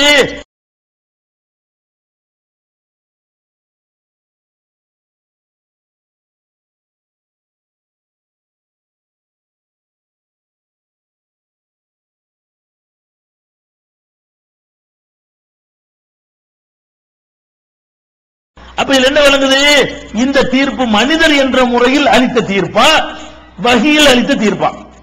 வஹீல் அளித்த தீர்ப்பாக இருந்தால் உரியவனுக்கு தான் தீர்ப்பளிச்சிருக்க வேண்டும். வஹீல வந்து தப்பான தீர்ப்பளிக்க முடியுமா? யாரு சொந்தமோ அவருக்கு சாதகமா தானே தீர்ப்பளிக்கணும். ஆனால் ரசூலுல்லாஹ் என்ன சொல்றாங்க, சொந்தக்காரன் ஒருத்தன் இருக்க சொந்தம் இல்லாதவனுக்கு நான் தீர்ப்பளிச்சிருவேன், அப்படி கூட நான் ஏமாந்துருவேங்கிறாங்க. அப்ப இது எங்க இருக்கு, இது புகாரில் நீங்கள் பார்க்கலாம். 2680, 6967, 7169.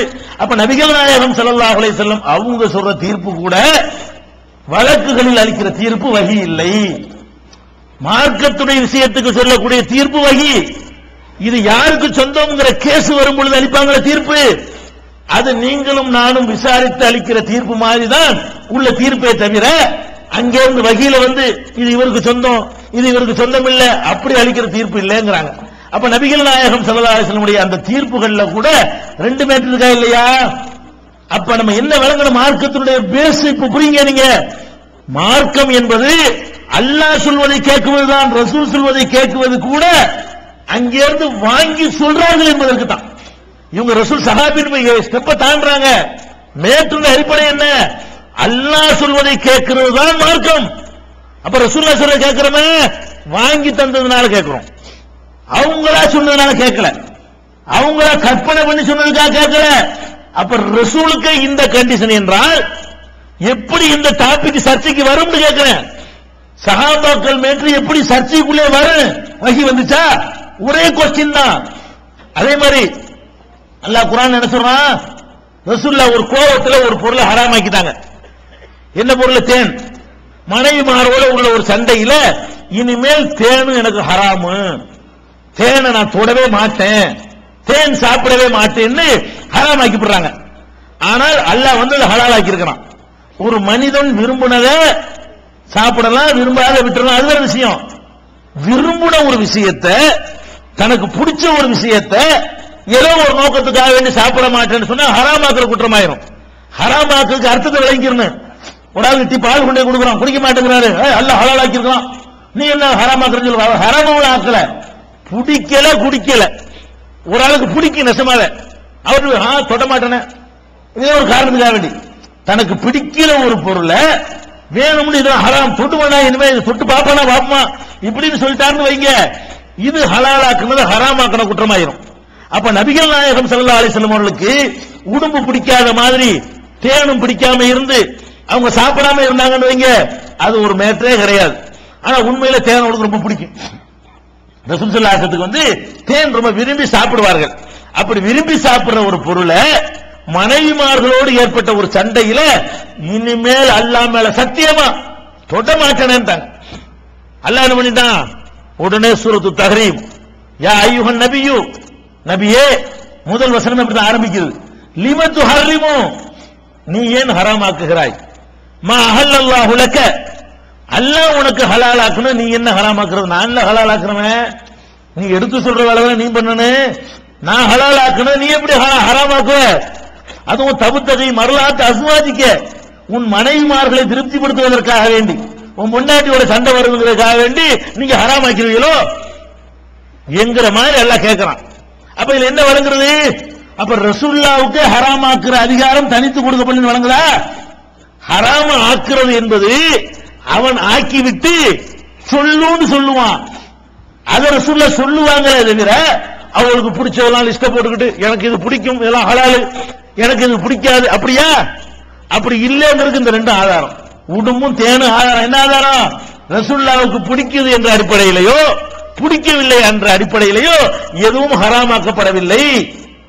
பிடிக்காத ஒன்றும் ஹலாலா இருக்கிறது, பிடிச்ச ஒன்றை ஹராம் என்று சொல்லும் பொழுது கண்டிக்கப்படுகிறது. அப்ப என்ன வழங்குது? ஹலால் ஹராமா? ரசூல்மார்களுடைய வேலை என்ன? இன் அலர் ருசுலி இல்லல் பலாகுல் முபீன், ரசூல்மார்கள் வேலை தெளிவாக எடுத்து சொல்வதுதான். எடுத்துதான் சொல்லுவாங்க, உண்டு பண்ணி சொல்ல மாட்டாங்க, கற்பனை பண்ணி சொல்ல மாட்டாங்க, கையில மடியில போட்டு சொல்ல மாட்டாங்க. இதான் ரசூல்மார்கள் வேலைன்னு சொல்லும் பொழுது அது எப்படி இப்ப சஹாபாக்கள் நீங்க கிரவுண்ட் கொண்டு வர்றீங்கன்னு கேட்கிறேன். ரசூலுல்லாஹ்வுடைய மேட்டர் இப்படி இருக்கக்கூடிய நேரத்தில் எப்படி இந்த மாதிரி வாசம் உங்களுக்கு வருது? அதே மாதிரி அல்லாஹ் சொல்றான், நபிகள் நாயகம் ஸல்லல்லாஹு அலைஹி வஸல்லம் அவர்கள் அல்லாஹ்வுடைய தூதர், எல்லாம் வஹீல தான் வருது. தூதர்னு வந்த உடனே நம்ம தான் தூதர் ஆயிட்டோம்ல, நமக்கு சுய அதிகாரம் இருக்குன்னு சொல்லி ஒரு 4 விஷயத்தை சொந்தமா விட்டு அடிச்சாங்கன்னு வச்சுக்கிடுவோம். அல்லாஹ்ட்ட இருந்து வஹி வருதுங்க, வந்ததையெல்லாம் வஹியாக நான் குர்ஆன் அடிப்படையில் சொல்றேன், வந்ததெல்லாம் வஹி 99% சொல்லிவிட்டு சரி 1% நம்ம ரெண்டு விடுவோமே, நம்ம ஒரு நாள் எடுத்து சேர்த்துக்கிறோமே அப்படின்னு ரசூலுல்லாஹ் செஞ்சாங்கன்னு வைங்க, செய்ய மாட்டாங்க, செஞ்சாங்கன்னு வைங்க அப்படின்னு அல்லாஹ் கேட்கிறான். அல்லாஹ்வே சொல்றான், வலவு தகவ்வல அலைனா, இந்த முகம்மது கையில மடியில போட்டு சொல்வாரையானால் பாலல் அகாவில், சில சொற்களை எல்லாத்தையும் கரெக்டா சொல்லிவிட்டு 1-2 விஷயத்தை அவராக புனைந்து சொல்வாரையானால், தகவ்வலனா புனைந்து சொல்வது, அவராக புனைந்து சொல்வாரையானால் லஅஹதுனா மின்ஹு பில் யமீன், அவரை வலக்கரத்தால் பிடிப்போம், சும்மல கதானா மின்ஹுல் வத்தீன், அவருடைய ஜீவ நரம்பை, நாடி நரம்பை, உயிர் நரம்பை தரிப்போம். நான் சொன்ன செய்தியை மட்டும் சொல்லணுமே தவிர நம்ம இறைத்தூதர் ஆகிவிட்டோம், அதனால நம்ம இஷ்டத்துக்கு நாளை சேர்த்துக்கலாம், அப்படி ரசூலுல்லாஹ் செய்ய மாட்டாங்க. இது ரசூலுல்லாஹ்வுக்கு எச்சரிக்கை. இந்த மாதிரி சஹாபி மேட்டர்லாம் வருங்கிறதுக்குள்ள எச்சரிக்கை தான் இது. ரசூலுல்லாஹ்வுக்கு இப்படி ஒரு வார்த்தையை நீ இணை கற்பித்தால் நல்லா கேட்கிறான, இணைய கற்பிப்பாங்க? ரசூலுல்லாஹ் இணை கற்பிப்பாங்களா? நீ இணை கற்பித்தால் உனக்கு நிரந்தர நரகங்கிறான்ல, உங்களுடைய அமல்லாம் அழிஞ்சிருங்க, ரசூலுல்லாஹ் என்ன கற்பிப்பாங்களா? அது அர்த்தம் இல்ல. ரசூலுல்லாஹ்வுக்கு இந்த போடு போட்டாண்ட அல்லாஹ் நம்ம இதெல்லாம் என்ன என்று புரிய வைப்பதற்காக அல்லாஹ் கேட்கிறான், முகமதே நீங்க என்னுடைய தூதர் தான், அதுக்காக வேண்டி ஒன்னு ரெண்டு விஷயத்தை விட்டீங்கன்னு வைங்க, நாடினர் ரொம்ப தரிச்சிருவேன், வழக்கரத்தால பிடிச்சிருவேன். இப்படி எச்சரிக்கிறான குர்ஆன்ல அல்லாஹ். இது உங்களுக்கு என்ன காட்டுது? நபிகள் நாயகம் ஸல்லல்லாஹு அலைஹி வஸல்லம் அவர்களுக்கு வஹி இல்லாத ஒன்றை சொல்ற உரிமை இல்லை. வஹி வரக்கூடிய ஒரு மனிதருக்கு வஹி இல்லாததை மார்க்கம் என்று சொல்ற உரிமை இல்லை என்றால் வஹி வராத ஒருவருக்கு எப்படி இருக்கும்? கொஸ்டின் அதுதான். வஹி வரக்கூடிய ஒருவருக்கு வஹி இல்லாத ரெண்டை சேர்த்து சொல்றாரு பாருங்க, அதுக்கு இந்த குறவளைய பிடிப்பேன்னு கடுமையான வார்த்தையை, நாடு நரம்ப தரிப்பேங்கிற கடுமையான வார்த்தையை, வழக்கரத்தால் பிடிக்கிறது கடுமையை காட்டுறது. இடது கையில பிடிச்சா கொஞ்சம் நீங்க பறிச்சுட்டு போயிருவீங்க, நான் வலது கையில பிடிச்சா கொஞ்சம் கஷ்டம் உங்களுக்கு. அப்ப வழக்கரத்தால் பிடிப்பேங்கிறது என்ன அர்த்தம்? கடுமைங்கிற அர்த்தம். இதுக்கே இப்படி கடுமையா பிடிப்பேன்னு அல்லாஹ் சொல்றானே, நீங்க என்ன பண்றீங்க? சஹாபாக்கள் சொன்னதான் மார்க்கம். எப்படிப்பட்டவர்கள் தெரியுமா? ரசூலுல்லாஹ் எப்படிப்பட்டது? அலிங்க ரசூலுல்லாஹ் எப்படிப்பட்டது தெரியுமா? அதெல்லாம் உண்மைதான். எப்படிப்பட்டவர்கள் தெரியுமாங்கிற மேற்று வேற, அவர்கள் சொல்வதை நம்ம மார்க்கம் என்று ஏற்றுக்கொள்ளணுமா என்பது வேற. இந்த டிஃபரண்ட் ஏன் உங்களுக்கு வழங்கவில்லை? இதை சொன்னா சஹாபாக்களை திட்டமா? இதை சொன்னா சஹாபாக்களை ஏசணும்னு அர்த்தமா? அப்ப இவ்வளவு கடுமையான வார்த்தைகளை அல்லாஹ் கேட்கிறான். அதே மாதிரி அல்லாஹ்வுடைய தூதர் என்ற முறையில் சில விஷயங்கள் அவங்களுக்கு நெருடலா இருக்கிறது. யாருக்கு? காஃபிர்களுக்கு.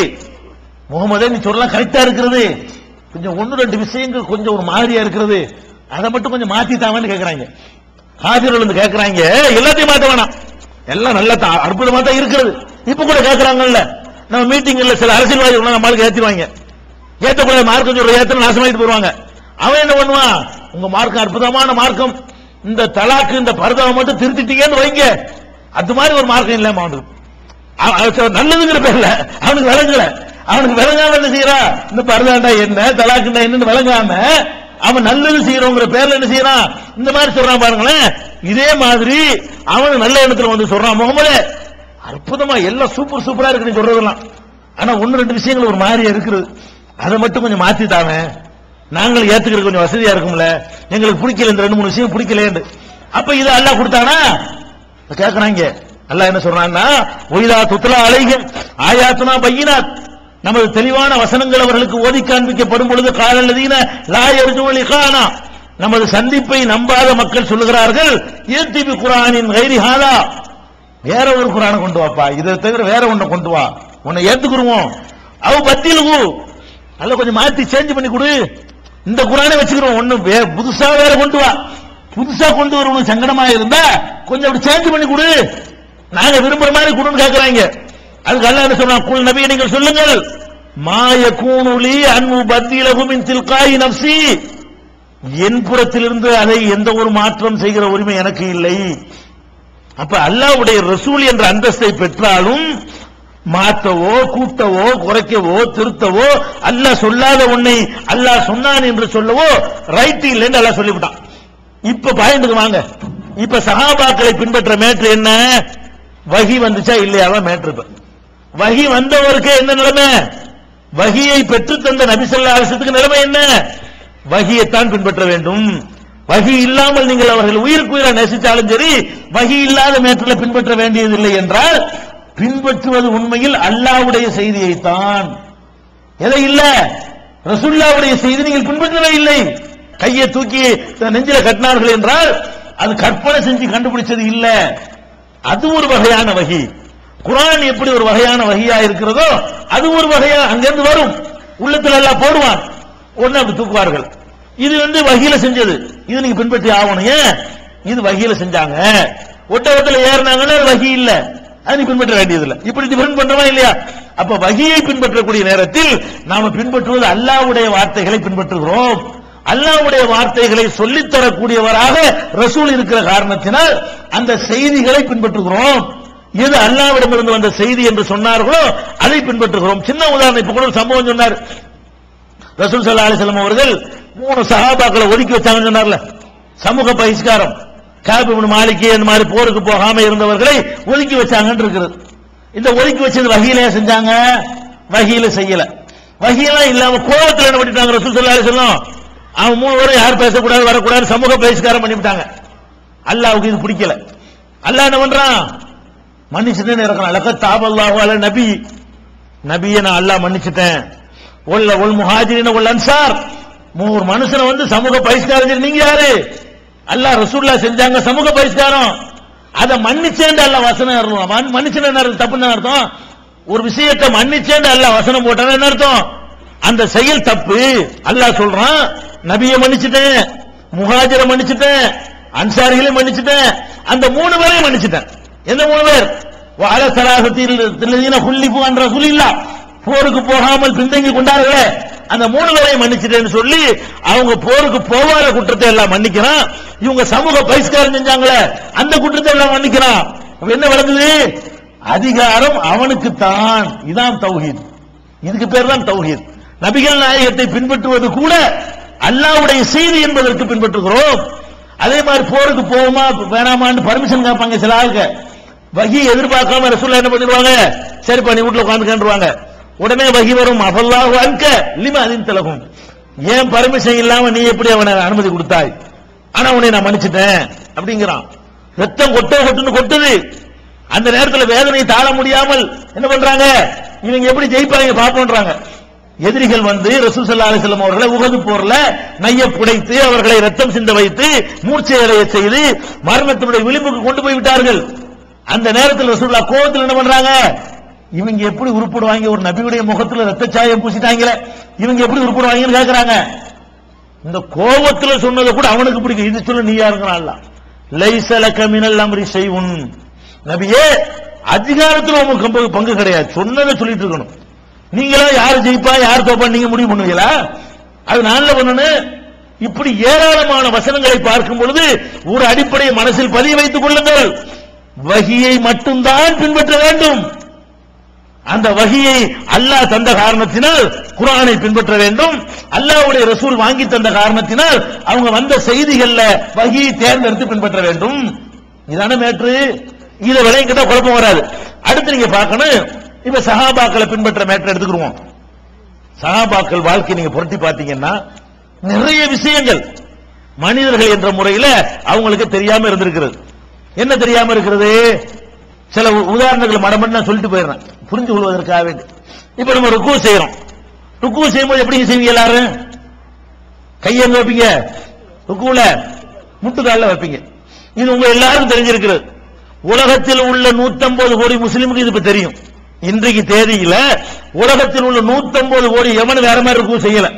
150 கோடி முஸ்லிமுக்கு எது தெரியும்? ருக்கு செய்யறது கையை எங்க வைக்கணும்ங்கிறது. ருக்குடைய முழு தோற்றம் கரெக்டா செய்ய மாட்டான். கையை எங்க வைக்கணும்னு கேட்டா என்ன செய்வான்? கையை கொண்டு முட்டுக்கால வைக்கணும்னு சொல்லுவான். ஆனால் இப்படி ஒருத்தர் ருக்கு செய்யறாரு. இப்னு மஸ்ஊத் இருக்காரு பாருங்க, அவர் ஒரு பெரிய சஹாபி. அவர் என்ன பண்றாரு? என்ன ருக்கு இப்படி செய்யற, இப்படி செய்யி, அது திருத்தி கொடுக்கிறாரு. எப்படி செய்ய சொல்றாரு? 2 கையையும் கொண்டு தொடைக்குள்ள வச்சுக்கிட்டு நீ இப்படித்தான் ருக்கு செய்யணுங்கிறாரு.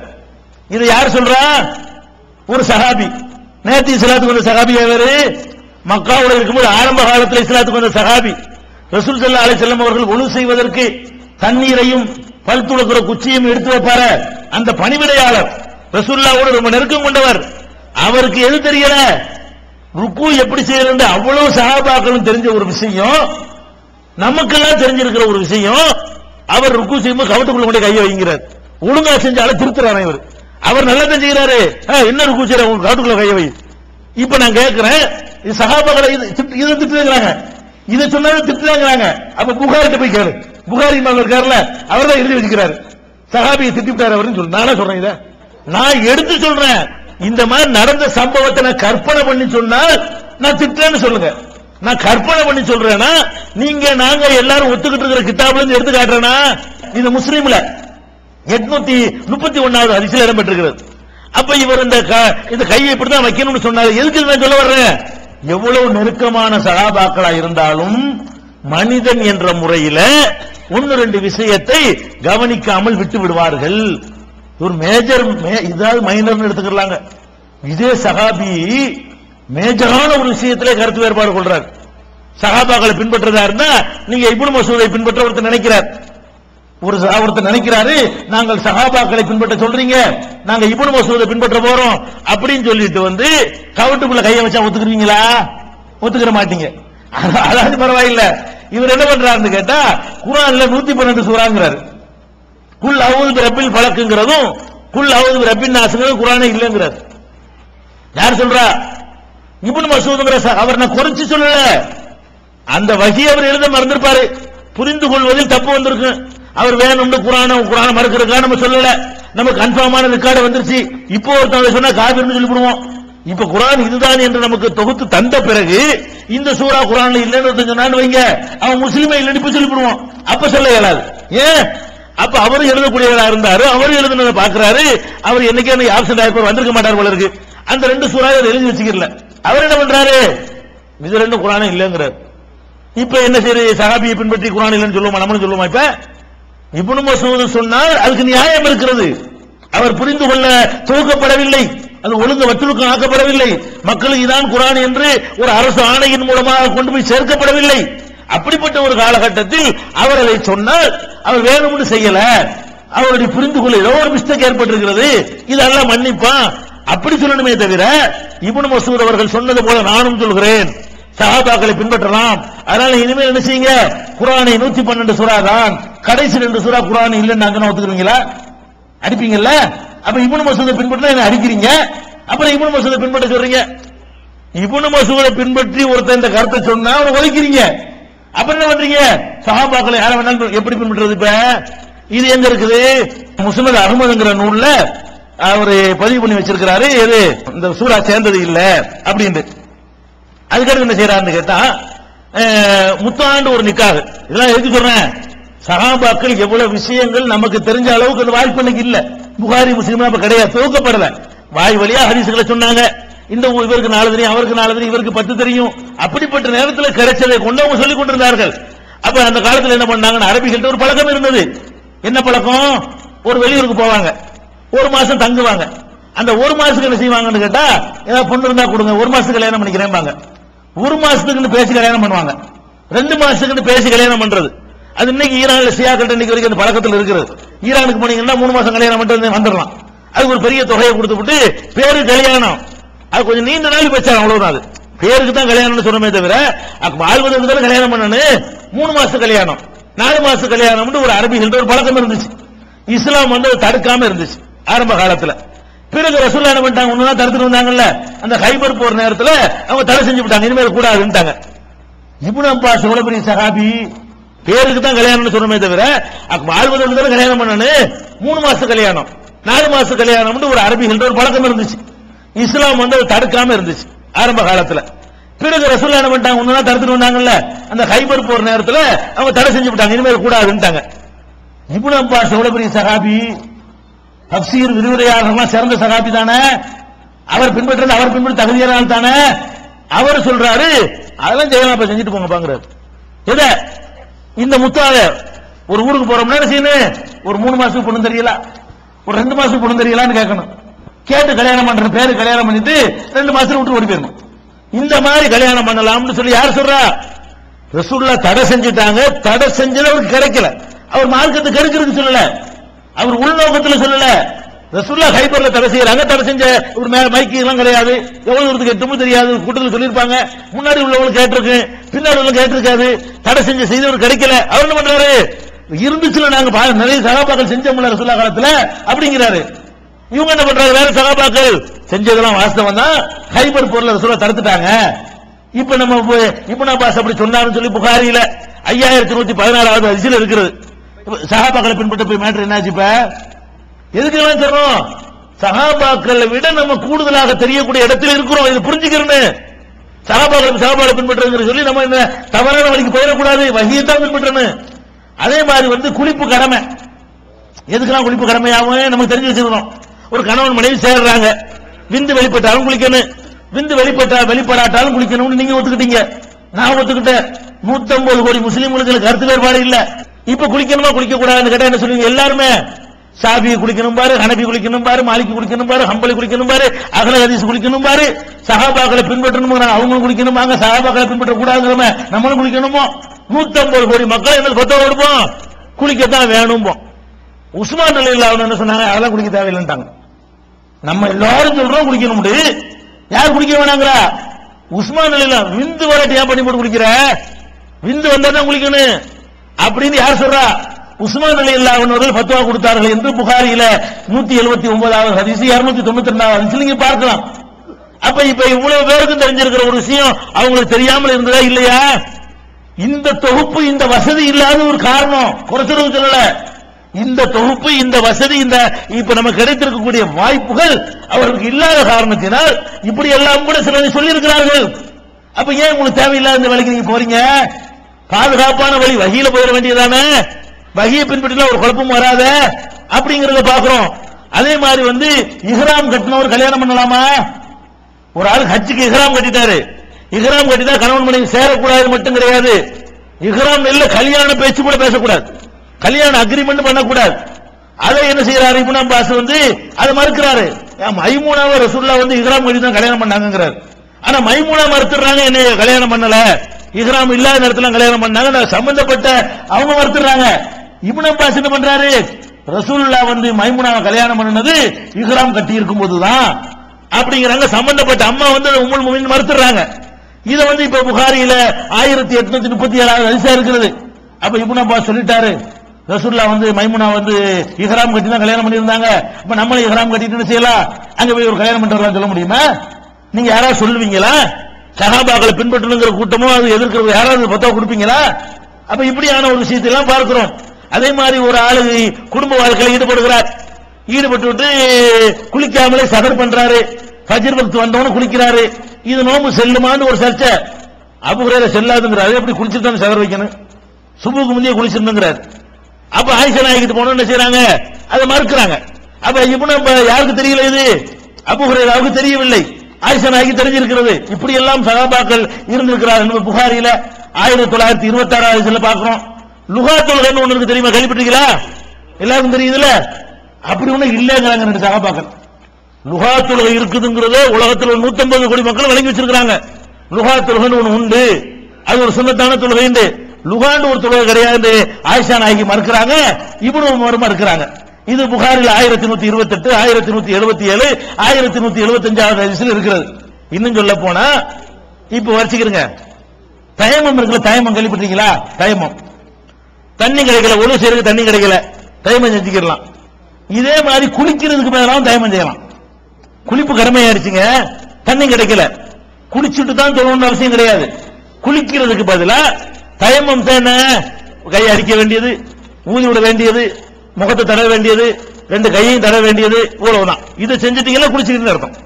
ஒழுவுக்கும் அதே தயமம் தான், குளிப்புக்கும் அதே தயமம் தான். இதை செஞ்சுட்டீங்கன்னா குளிச்சிட்டீங்கன்னு அர்த்தம். இது யார் செய்யலாம்? தண்ணி கிடைக்காதவர் செய்யலாம். கிடைக்குது தண்ணி, அந்த கட்டும் குளிர்ல பயன்படுத்தினால் பிரச்சனை ஆயிரும் அப்படிங்கிற நிலையில ஒருத்தர் இருக்கிறார். அவரும் அதை செஞ்சு விட்டு போய் என்ன செய்யலாம், டயத்துக்கு ஆணும் பெண்ணு எல்லாருமே இதை செய்து தொழுவலாம். இது ஒரு மேட்ரு. இதை இப்னு மஸ்ஊத் மறுக்கிறார்.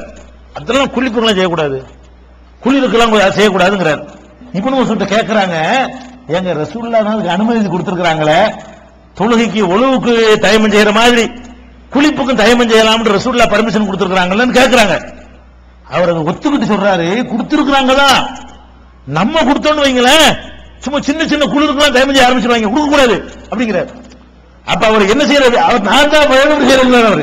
அவர் என்ன சொல்றாரு, வாசம் வழங்குது அவங்களுக்கு, ரசூலுல்லாஹ் சொன்னது உண்மைதான். அதாவது குளிப்புக்காகவும் தயமம் செய்யலாம் ரசூலுல்லாஹ் சொன்னாங்க, நான் ஒத்துக்கிறேன். ஆனாலும் இதை மக்கள்கிட்ட சொன்னீங்கன்னு வைங்க, என்ன செஞ்சிருவாங்க, சின்ன சின்ன குளிருக்கெல்லாம் தயமம் செஞ்சுட்டு போய் தொழுறேன்றுவாங்க. இது ஒரு தேவையா? இது அல்லாஹ் ரசூல் ஒரு சட்டத்தை சொன்னா எடுத்து சொல்லிட்டு போறது வேலையை தவிர, அல்லாஹ் எதுக்கு என்ன சொல்றான், பயன்படுத்துறது தானே சொல்றான். அது இப்னு மஸ்ஊத் மாதிரி 4 பேருக்கு மட்டும் சொன்ன சட்டமா அது? அவங்க என்ன நினைக்கிறாங்க, இப்னு மஸ்ஊத் அவங்களும் ஆராய்ச்சி பண்றா, இதை போய் மக்கள்கிட்ட சொன்னோம்னா அவங்க வாட்டு குளிக்காம தயமம் பண்ண என்ன பண்றோம், உங்களுக்கு என்ன அதை பத்திங்கிறேன். அல்லாஹ் அனுமதிச்ச ஒரு விஷயத்தை மறுக்கிறதுக்கு நீங்க யார் ரீசன் சொல்றதுக்கு? ரீசன் சொன்னாங்கன்னு வருது. தெரிந்து கொண்டு சில ஹதீஸ்கள் தெரியாமல் பண்ணியிருக்கிறார்கள், தெரிஞ்சாலும் சிந்திக்கிற தோரணையில் தப்பு வரும். இதுல ஒரு தகவல்ல தப்பு வரல, இவருக்கு தகவல் கரெக்டா தெரிஞ்சிருக்கிறது, இவர் திங்க் பண்ற முறை தப்பா இருக்குது. எப்படி திங்க் பண்றாரு, ஆமா நம்ம குளிக்கிறதுக்கு போய் தயமம் செய்ய சொன்னோம்னு சொன்னா அவன் கூதடிக்குது குளிர் அடிக்குதுன்னு சொல்லி செய்வான். மார்கழி மாசம்லாம் குளிக்க மாட்டாங்க ஒருத்தனு, அப்படின்னு இவரா ஒரு ஐடியா பண்ணிக்கிட்டு இவரா ரசூலுல்லாஹ் சொன்ன தெரிஞ்சுக்கிட்டு அதை சொல்லாம தான் இருக்கணுங்கிறார். திங்கிங் தப்பு தானே இது?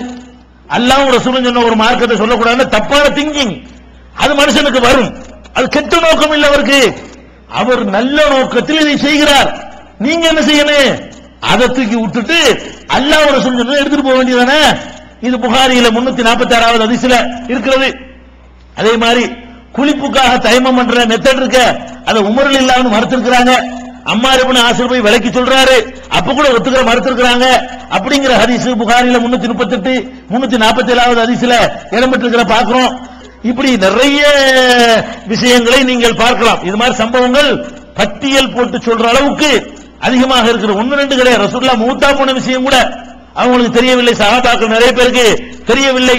மறுமை நாள்ல சஹாபாக்கள்லாம் தண்ணீர் அருந்த வரும்போது தடுக்கப்படுவார்கள். அப்ப அல்லாஹ் என்ன சொல்லுவான்? மலக்குகள் விட்டு சொல்லுவான், லம் யஸாலு முர்த்ததீன அலா அகாபிஹி முந்து பாரக்தஹும், முஹம்மதே நீ அவங்களை கூப்பிடாதே, உன்னை பிரிந்ததிலிருந்து வந்த வழியை திரும்பிக் கொண்டே இருந்தார்கள் அப்படி சொல்லப்படும் ரசூலுல்லாஹ் சொல்றாங்க. அதே மாதிரி அஸ்ஹாபி நான் கத்துவேன். உடனே அல்லாஹ் என்ன சொல்லுவான்? இல்ல லா தத்ரி யா முஹம்மத் லா தத்ரி மா ஹதஸு பாதக, உனக்கு பின்னாடி அவர்கள் என்ன உண்டாக்கினார்கள் என்று உனக்கு தெரியாது அப்படின்னு சொல்ற காட்சியெல்லாம் பார்க்கிறோம். அப்ப இந்த சஹாபாக்களை பின்பற்றுவது என்பது மார்க்கத்தில் வலியுறுத்தப்பட்டது கிடையாது. அவர்கள் மனிதர்கள் என்ற முறையில் அவங்களுக்கு கிடைச்ச தகவல் கிடைக்காமல் தப்பாக சொல்வார்கள். தகவல் கிடைத்தும் கூட அவங்களாகவும் மாற்றம் செய்வார்கள். தயமம் ஏற்ற மாதிரி அவர்கள் நல்ல நோக்கத்திற்காக சிலரை மாற்றியும் இருப்பார்கள். அதில் நமக்கு எந்த சேஃப்டியும் கிடையாது. வஹியை தான் பின்பற்ற வேண்டும் என்பது ரொம்ப ஒரு தெளிவான ஒரு மேட்ரு. அது மாத்திரம் இல்லாம நம்ம நிறைய பார்க்கிறோம். சஹாபாக்கள் செய்த சில காரியங்கள்லாம் பார்த்தா நம்மளுக்கு ஆச்சரியமா அல்ல மன்னிச்சிருவாங்க. ஒரு விஷயம் என்னவெல்லாம் பண்றாங்க? அவங்களோட யுத்தம் முஸ்லீமும் வெட்டிக்கிற கூடாதுங்கிறதுக்கு ரசூலுல்லாஹ் எவ்வளவு கடும் எச்சரிக்கை பண்ணாங்க. ஹஜ்ஜத்துல் விதாவில் என்ன சொன்னாங்க? லா தர்ஜு பாதி குஃபாரா, எனக்கு பிறகு காபிர் ஆகிவிடாதீர்கள். எவரி பாதுக்கும் ரிகாபு பாலின், ஒருத்தர் கருத்தை ஒருத்தர் வெட்டிக்கிட்டு காபிர் ஆகிறாதீங்க சொன்னாங்களா இல்லையா? அதே மாதிரி ஹஜ்ஜத்துல் விதால சொன்னாங்க, இன்ன திமாக்கும் அம்பாலக்கும் ஆராலுக்கும், உங்களுடைய உங்களுடைய உயிர்கள், உங்களுடைய உடைமைகள், உங்களுடைய மான மரியாதைகள் எல்லாம் புனிதமானது. ஒருத்தனுடைய உயிரை ஒருத்தன் எடுத்துறாதீங்க என்றெல்லாம் ரசூல் ஸல்லல்லாஹு அலைஹி வஸல்லம் அவர்கள் மக்காவுக்கு இருக்கிற புனிதத்தை போல, இந்த மாதத்திற்கு இருக்கிற புனிதத்தை போல, இந்த நாளுக்கு இருக்கிற புனிதத்தை போல புனிதம்னு சொன்னாங்களே, அதை நேரடியாக செவியுற்ற சஹாபாக்கள் என்ன பண்ணிட்டாங்க? ஒருவருக்கு எதிராக ஒருவர் ஆயுதம் தூக்குனாங்களா இல்லையா? இப்ப நம்ம சஹாபாக்களை பின்பற்றுறோம் சொல்லி நீங்க எனக்கு எதிராக ஆயுதம் தூக்கலாமா? நான் உங்களுக்கு எதிராக ஆயுதம் தூக்கி தானே இருக்கிறாங்க. அலி ரலியல்லாஹு அன்ஹு ஆயிஷா ஆயுதம் தூக்குனாங்களா இல்லையா? முஆவியா ரலியல்லாஹு அன்ஹு அலி ஆயுதம் தூக்குனாங்களா இல்லையா? எத்தனை சந்தர்ப்பங்கள்ல அப்துல்லாஹ் இப்னு சுபைருக்கு எதிராக ஆயுதம் தூக்குனாங்களா இல்லையா? அப்ப இதெல்லாம் நம்ம பார்க்கும் பொழுது நம்ம மனிதர் என்ற முறையில் நடக்கும். அல்ல மன்னிச்சு அது ஒரு விஷயம். ஆனால் நமக்கு பின்பற்ற அவசியம் இருக்கா? இதெல்லாம் பின்பற்றுறீங்களா? அப்ப சண்டை அறுவலத்தை ஒண்ணு தூக்கணுமா அப்படிங்கிற ஒரு கொஸ்டின்லாம் வருதா இல்லையா? அதை நம்ம பார்க்கிறோம். நிறைய மேற்றுகள் பார்க்கலாம். நபிகள் நாயகம் ஸல்லல்லாஹு அலைஹி வஸல்லம் தெளிவாக சொன்னார்கள், ருபும் வல்லகி நவ்வாமின் சாமியின் ஹஜ்ஜத்துல் விதால சொன்னாங்க, என்னிடத்தில் நேரடியா கேட்கிறீங்க, உங்களை விட நீங்க யாருக்கு எடுத்து சொல்வீர்களோ அவர்கள் நன்கு புரிந்து கொள்ளக்கூடியவர்களாக இருப்பார்கள். இதுதான் ரசூலுல்லாஹ் கொடுத்த கேரண்டி. அதனால ஒரு அடிப்படையை புரிந்து கொள்ள வேண்டும். சஹாபாக்களை பின்பற்ற கூடாது என்பதற்கும் சஹாபாக்களை மதிக்குதல் என்பதற்கும் எந்த சம்பந்தமும் கிடையாது. அடுத்து ஒரு மேட்டருக்கு வர்றேன். இது காயல் பட்டணமா இருக்கிற காரணத்தினால் இங்க எல்லாரும் ஷாஃபி மதுஹபை பின்பற்றக்கூடியவர்கள் மாற்று கருத்தில் அதிகமா இருக்கு. நம்ம மதுஹப் இல்லங்கிறம மற்ற சுன்னத் ஜமாஅத் என்று சொல்லக்கூடியவர்கள் மாற்று கருத்தில் உள்ளவங்களா இருக்கிறாங்க. அவங்க தான் ரொம்ப சஹாபாக்களை திட்டுறோங்கிற கருத்தை ரொம்ப சொல்றவங்க யாரு? அவங்க தான் சொல்லிக் கொண்டிருக்கிறார்கள். அவர்களுக்கு உங்களுக்கு சொல்லிக் கொள்கிறேன், நீங்கள் மேடை போட்டு தௌஹீத் ஜமாஅத்தை திட்டுவதற்கு முன்னால், ஜெயினுல்லாஹ்வை திட்டுவதற்கு முன்னால் சுன்னத் ஜமாஅத்துக்காரர்கள் யாரை திட்ட வேண்டும் என்றால் ஷாஃபி இமாமை தான் திட்ட வேண்டும். இந்த விஷயத்தில் காம்ப்ரமைஸ் இல்லாம கட்டும் போக்கை கட்டும் வார்த்தைகளை ஒருவர் பயன்படுத்தி இருக்கிறார் என்று சொன்னா அது யாரு? ஷாஃபி இமாம் தான். ஷாஃபி இமாம் என்ன சொல்றாரு? ஒரு காலத்திலும் எந்த சஹாபியுடைய சொல்லும் மார்க்கத்தில் ஹுஜ்ஜத்தாக ஆகவே ஆகாது. அவருடைய அடிப்படை. மற்ற பேர்லாம் சில இதுல கொஞ்சம் மாத்திக்கிட்டார்கள். மாலிக் இமாம் கூட குர்ஆன் ஹதீஸ் என்று சொல்லிவிட்டு மூணாவது ஒன்றை சொன்னார்கள், அமலு அஹ்லில் மதீனாண்டாங்க. மதீனாவாசி எல்லாம் சேர்ந்து ஒரு விஷயத்தை அமல்படுத்தினார்களே, ஆனால் அது கண்டிப்பா ஒரு ஹதீஸ் இருந்தா பண்ணிருப்பாங்க, அதையும் ஆதாரமா ஏத்துக்கலாம் என்றெல்லாம் ஒரு மூணாவது நிலைப்பாட்டை கூட அவங்க லேசா வைத்தார்கள். அது கூட ஹதீஸ் என்ற அடிப்படையில் மதீனா வாசிகள் சேர்ந்து ஒண்ணு செஞ்சாங்கன்னு சொன்னா அங்கதான் சஹாபாக்கள் வாழ்ந்தாங்க. அதனால அமல் அகலில் மதீனா வந்து ஒரு தலீல், ஒரு ஆதாரம், ஒரு ஹுஜ்ஜத்துன்னு சொன்னாங்க. ஷாஃபி இமாம் என்ன சொல்றாரு தெரியுமா? அந்த அதுக்கு பேச்சுக்கு இடமே கிடையாதுங்கிறாரு. அவர் என்ன சொல்றாரு? அதாவது அல் மௌகூஃபு வ இனித்தஸல சனதுஹு லைஸ பிஹுஜ்ஜத்தின் இந்த ஷாஃபி. ஷாஃபி மذஹபை நீங்க பின்பற்ற நெசமா இருந்தால் நீங்க என்ன பண்ணணும்? இவங்க வந்த பிறகுதான் இந்த நிலைய ஷாஃபி இமாம் நிலைய கரெக்டா சொல்றாங்கன்னு உங்களுக்கு பாராட்டு நடத்தணும். குர்ஆன் ஹதீஸை தான் பின்பற்றணும், சஹாபி சொல்ல கூட பின்பற்ற கூடாது. ஷாஃபி இமாம் தான் இந்த 4 இமாம்கள்ல இதுல போல்ட் இருந்தால் யாரு? ஷாஃபி இமாம் தான். எந்த சஹாபி சொன்னாலும் சரி கேள முடியாது, அல்லாஹ் ரசூல் தான். சஹாபி சொல்லி எப்படி ஹுஜ்ஜத் ஆகுங்கிறார் அவர். அவர் வஹி வந்துச்சான்னு கேட்கிறார். இப்ப நீங்க என்ன பண்ணணும்? இந்த மாதிரி ஷாஃபி என்று ஒருத்தர் தோன்றினார், சஹாபாக்களை திட்டினார் சொல்லி மேடம் பேச முதல்ல எங்களுக்கு முன்னோடியா யார் இருந்தாங்களோ அவங்க எல்லாம் திட்டுதான் எங்களை திட்டணும். ஏன் அவர் அப்படி சொன்னார் என்ற ஒரு செய்தி பல நூல்கள்ல இடம்பெற்றிருக்கிறது நீங்கள் பார்க்கலாம். அதே மாதிரி அல் மன்ஹல்ங்கிற ஒரு நூல்ல இந்த ஷாஃபி ஒரு தாயிபத்தி மினல் உலமா, உலமாக்கள்ல ஒரு பெருங்கூட்டத்திடமும் ஷாஃபி இமாம் கருத்துப்படியும் மௌகூர் சஹாபாக்களுடைய சொல் செயல் இருக்கு பாருங்க, அது வந்து ஆதாரம் ஆகாது. 1வது வால்யூம்ல 42வது பக்கத்துல இருப்பதை பார்க்கிறோம். அதே மாதிரி வந்து ஷரஹ் முஸ்லிம் இமாம் நவவி அவர்கள் அவங்க என்ன செய்யறாங்கன்னா ஒரு ஹதீஸுக்கு விளக்கம் சொல்லும் பொழுது வஹல் ஹுவ ஹுஜ்ஜத்துன், சஹாபாக்கள் சொல் ஆதாரமா எடுத்துக்கொள்ளப்படுமா என்றால் ஃபீஹி கௌலானி லிஷாஃபி, ஷாஃபி இமாம் அது குறித்து 2 சொல் சொன்னதாக பதிவு செய்யப்பட்டிருக்கிறது. அஸஹுஹுமா அல் ஜதீத், ஜதீதானதுதான். ஷாஃபி இமாம் 2 சொல் இருக்குங்க. ஆரம்ப காலத்தில் ஒரு சொல்ல சொன்னார், அதுக்கு பேர் கதீம். பிறகு அதை மாற்றிக்கொண்டு சிலரை சொன்னார், அதுக்கு பேர் ஜதீத். ஜதீதா நியூன்னு அர்த்தம், புதுசுன்னு அர்த்தம். கதீம்னா ஓல்டுன்னு அர்த்தம். அப்ப ஷாஃபி இமாமுடைய பழைய சொல் பிரகாரம் ஆதாரமா எடுத்துக்கலாம்னு முதல்ல நினைச்சு வச்சிருந்தார்.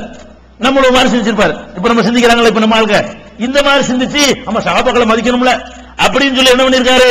சஹாபாக்கள் சொன்னாலும் மார்க்கன்னு சொல்லிவிட்டாரு. அப்புறம் இப்ப நான் சொன்ன பாருங்க, இந்த மாதிரி எல்லாம் பார்த்திருக்கிறாரு. ஆக வஹியத்தான பின்பற்றணும், சஹாபிக்கு வஹி வராத அப்படின்னு சொல்லி ஜதீதுல மாத்துறாரு. ஜதீதுங்கிறது கொஞ்சம் நல்ல அதிக விளக்கங்கள் கிடைச்ச பிறகு அவர் எடுத்த முடிவு. அத நவி இமாம் அவர்கள் சொல்றாங்க அஸஹுஹுமா, அந்த 2 சொல்ல ஷாஃபி வந்து சஹாபி சொல்ல எடுத்துக்கலாம், எடுத்துக்கிற கூடாது. 2 கருத்தை சொல்லி இருக்கிறார் 2 காலகட்டங்களில். ஒரு காலகட்டத்தில் எடுத்துக்கொள்ளலாம் என்று சொன்னார், அது பழைய காலகட்டம். இன்னொரு காலகட்டத்தில் எடுத்துக்கொள்ள கூடாது என்று சொன்னார், அது பிந்திய காலகட்டம். பிந்திய காலகட்டத்தில் சொன்ன செய்திதான் சரியானது. அது என்ன செய்தி என்றால் அன்னஹு லைஸ பிஹுஜ்ஜா, சஹாபாக்கள் சொல்லு ஹுஜ்ஜத் இல்ல, அது ஆதாரம் கிடையாது. சஹாபாக்கள் ஒன்ன சொன்னாங்க என்பதற்காக வேண்டி அதை எடுத்துக்கொள்ள தேவையில்லை அப்படின்னு சொல்றாங்க. அதே மாதிரி வந்து உதாரணத்துக்கு எடுத்துக்கிறீங்களேன், இது ஷாஃபி இமாமுடைய கருத்துங்க. ஷாஃபி மதுஹபுடைய பெரிய பெரிய மேதைகள்ங்கறாங்களே, அவ்வளவு பேருடைய கருத்து. இவங்க ஷாஃபி போர்வை போத்திட்டு இருக்காங்களே, இவங்க என்ன சொல்றாங்க? சஹாபாக்களை திட்டுறோங்கிறாங்க. அப்ப யார் திட்டினா முதலாளு?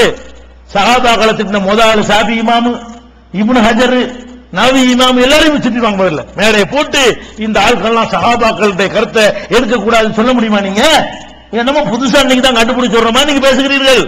இதெல்லாம் நீங்களே மறந்த செய்திகள்.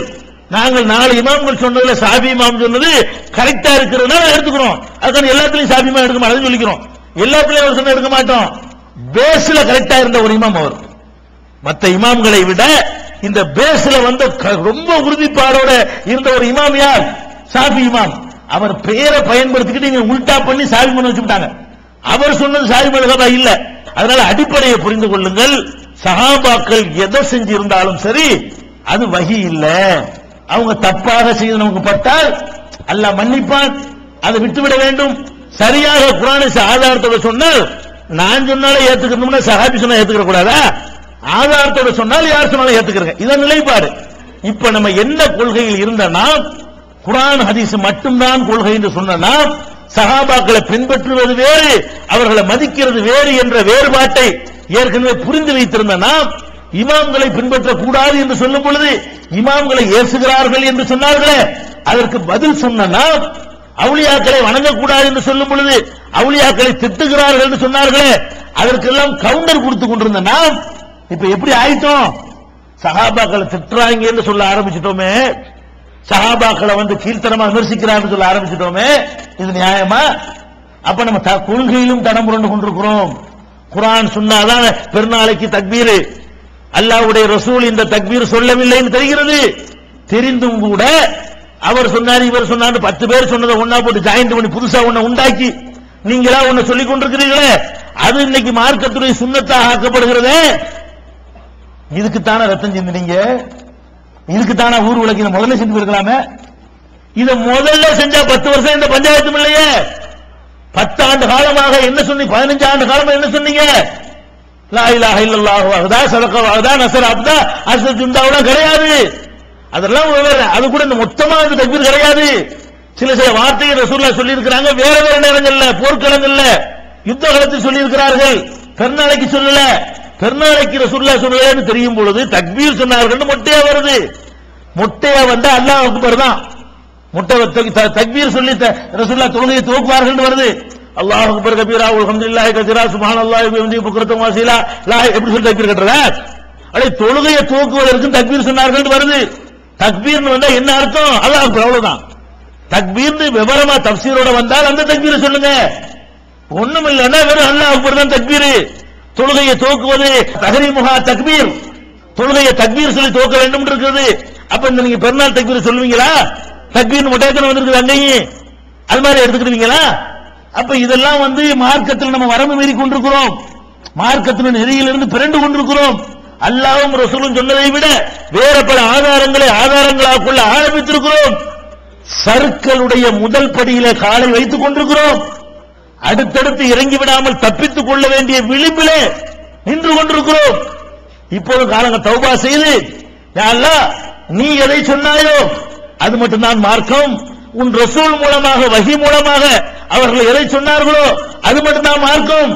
அது இல்லாத ஒன்றை எவர் சொன்னாலும், எந்த ஜமாத்து சொன்னாலும், அது தௌஹீத் ஜமாத்தை சொன்னாலும், அவருடைய அத்தனை உலமாக்களும் சேர்ந்து தீர்மானம் போட்டாலும் அதை நாங்கள் ஏற்றுக்கொள்ள மாட்டோம் என்கிற ஒரு தெளிவு உங்களுக்கு வந்தால்தான் பழைய நிலையில் இருக்கிறீர்கள் அர்த்தம்.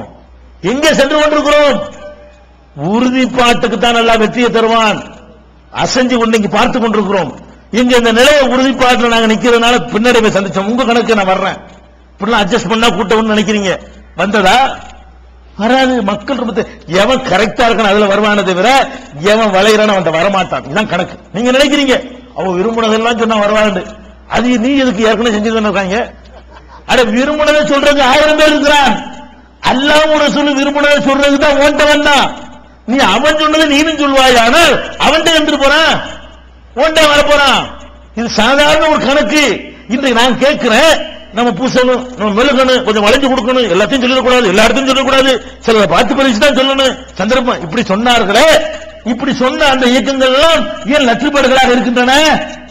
வளைய மாட்டோம், நெளிய மாட்டோம், உள்ளது சொல்லுவோம் சொல்லக்கூடிய மெசேஜை கேட்கக்கூடியவர்கள் ஏன் அதிக எண்ணிக்கையில் இருக்கிறார்கள்? உங்க உலக கணக்கு தப்பு தப்பா போடுறீங்க. நீங்க உலக கணக்கு போட்டாலும் இதெல்லாம் சொல்லக்கூடாது, மதுகபை சொல்லக்கூடாது, மசாலை சொல்லக்கூடாது, அதை சொல்லக்கூடாது, இதை சொல்லக்கூடாது, அப்பதான் எல்லாரும் வென்றெடுக்க இயலும். எவ்வளவு பாய்ப்பு இருக்கிறீங்கன்னு கேட்டா 35 பேர் இருக்கோங்க தமிழ்நாடு போறோம். இது இந்த உலகத்துக்கு அதெல்லாம் சொல்லாட்டி உலகத்தெல்லாம் வென்றெடுக்க போறோம் சொன்னாலுக்கு எவ்வளவு இருப்பா? இப்ப மொத்தம் கேட்டீங்கன்னா நாங்க ஒரு 35-50 பேர் இருப்போமே. எவ்வளவுக்கு 50 வருஷமா நீ 50 இதெல்லாம் வந்து நிக்காது. அல்லாஹ் வேற கணக்கு போடுறான். அல்லாஹ்வுடைய கணக்கு என்ன? எவன் சரியா சொல்றானோ, உறுதியா சொல்றானோ, வளையாம சொல்றானோ, நிலையாம சொல்றானோ, விளைவுகளை பற்றி கவலைப்படாம சொல்றானோ, நிலையை மாற்றிக் கொள்ளாமல் உறுதியா நிக்கிறானோ, தியாகம் பண்ணுகிறானோ, எந்த அவதுறையும் தாங்கிக் கொண்டு புத்திவாதமாக சொந்த சொத்தை காப்பாற்றுவதில் எவ்வளவு புடிவாதம் பிடிப்போமோ அந்த மாதிரி புடிவாதமா இருப்பானோ அதைத்தான் அல்லாஹ் அங்கீகரிக்கிறான். அதுக்குத்தான் அல்லாஹ்வுடைய உதவி இருக்கிறது.